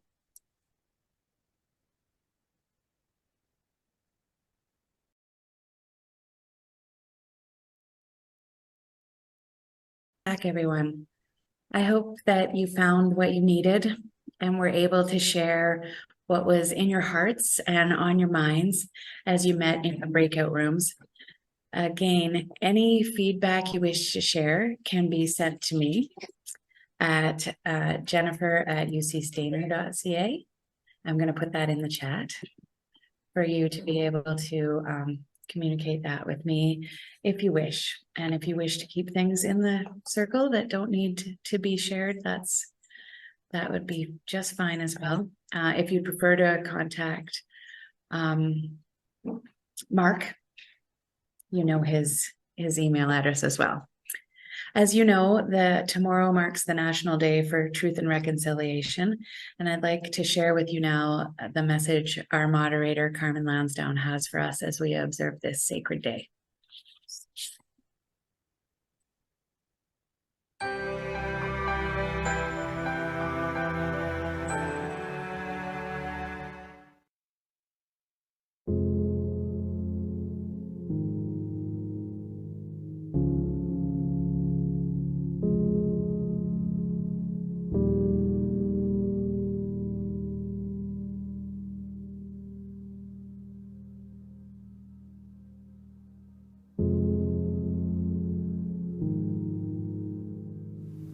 Greetings. I'm the Right Reverend Dr. Carmen Lansdowne, moderator of the United Church of Canada. Saturday, September 30th, we observe the National Day for Truth and Reconciliation.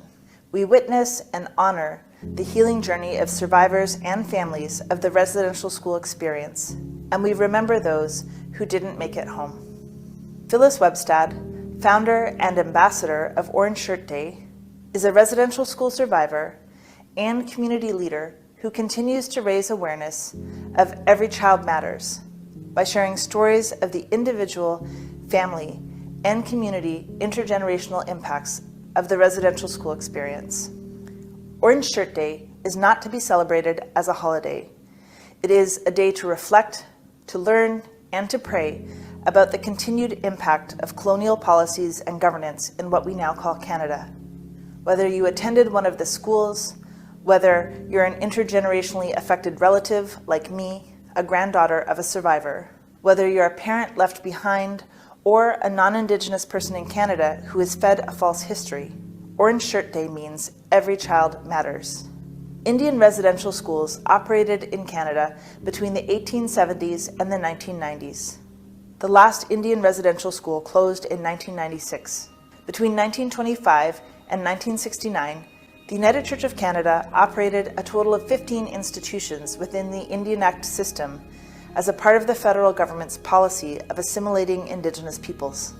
The Heiltsuk Joint Leadership of hereditary chiefs and elected chief and councillors have called not for reconciliation, but for a concept in our language called Heilsistut, or to turn around and make things right. It is not about reconciling two parties who have harmed each other, but non-Indigenous accountability for harms done to Indigenous people in the name of the Church, in the name of the Crown, and as a society that has normalized Euro-Christian whiteness.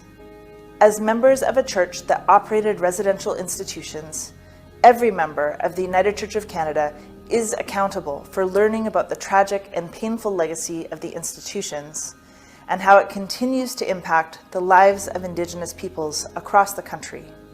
Children in those institutions suffered physical, sexual, emotional, spiritual, and cultural abuse.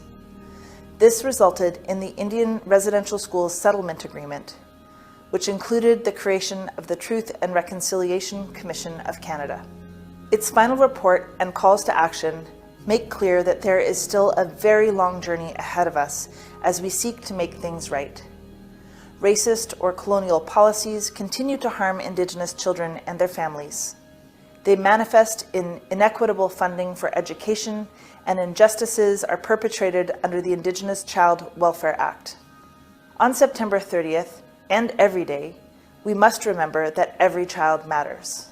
One way we can be proactive in showing Indigenous young people that they matter is by investing in the Wase Abin program. This program awards annual scholarships for post-secondary education to Indigenous students ages 18 to 29 who demonstrate financial need and academic excellence.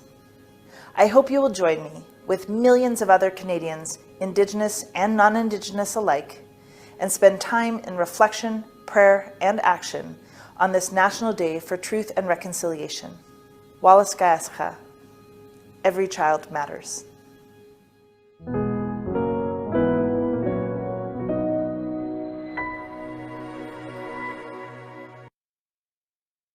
9 a.m. on Orange Shirt Day to do the work of turning around to make things right that we are called to do as the Western Ontario Waterways Regional Council within the United Church of Canada. We will spend time in reflection, prayer, and action on this National Day for Truth and Reconciliation. Our meeting will end at 12 p.m. and we encourage those who are able to take advantage of the other opportunities to engage in local Orange Shirt Day events to do so. You can find a list of some of those that are happening throughout our region on page 20 of the workbook. If you know of a local event happening tomorrow near you, perhaps you could take a moment now and put the details into the chat. Again, thank you all for your attention and engagement tonight, and I look forward to seeing you again tomorrow morning at 9 a.m. Let us close with a moment of worship.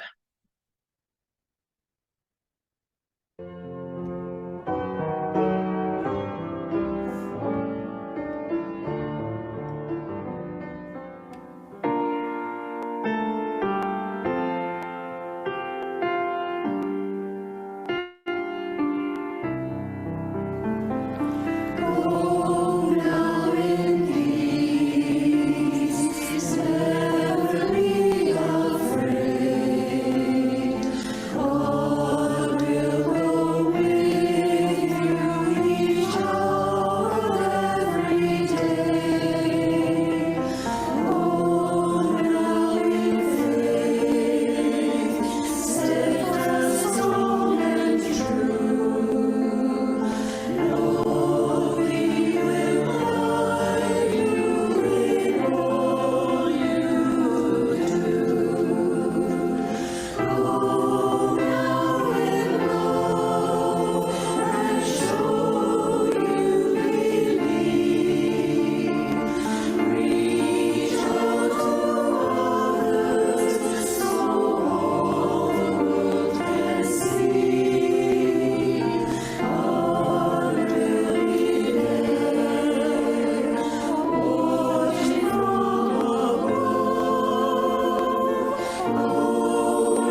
Let us pray. God of our coming in and our going out, of our attention and our distraction, God of our past, our present, and our future, of our now and our what is to be. God who calls us to be the church, who has challenged us to be your hands and feet active in the world, to accept the challenge set before us to continue the legacy of your Son, Jesus Christ. Here today we have worshipped and shared. Here today we have met and worked. Now after prayers, the singing, the listening, the sharing, and the working that has come before, comes the time to shut off our screens and consider what the past 2 days have revealed in the places where we do most of our living and loving. As we go, prepare to begin afresh again in the morning. Fill our hearts and our minds, our souls with hope, so that we would be bringers of hope to our congregations and communities, hope to the world around us. May our lives reflect the love and grace which flows from you. We pray in the name of Christ. Amen.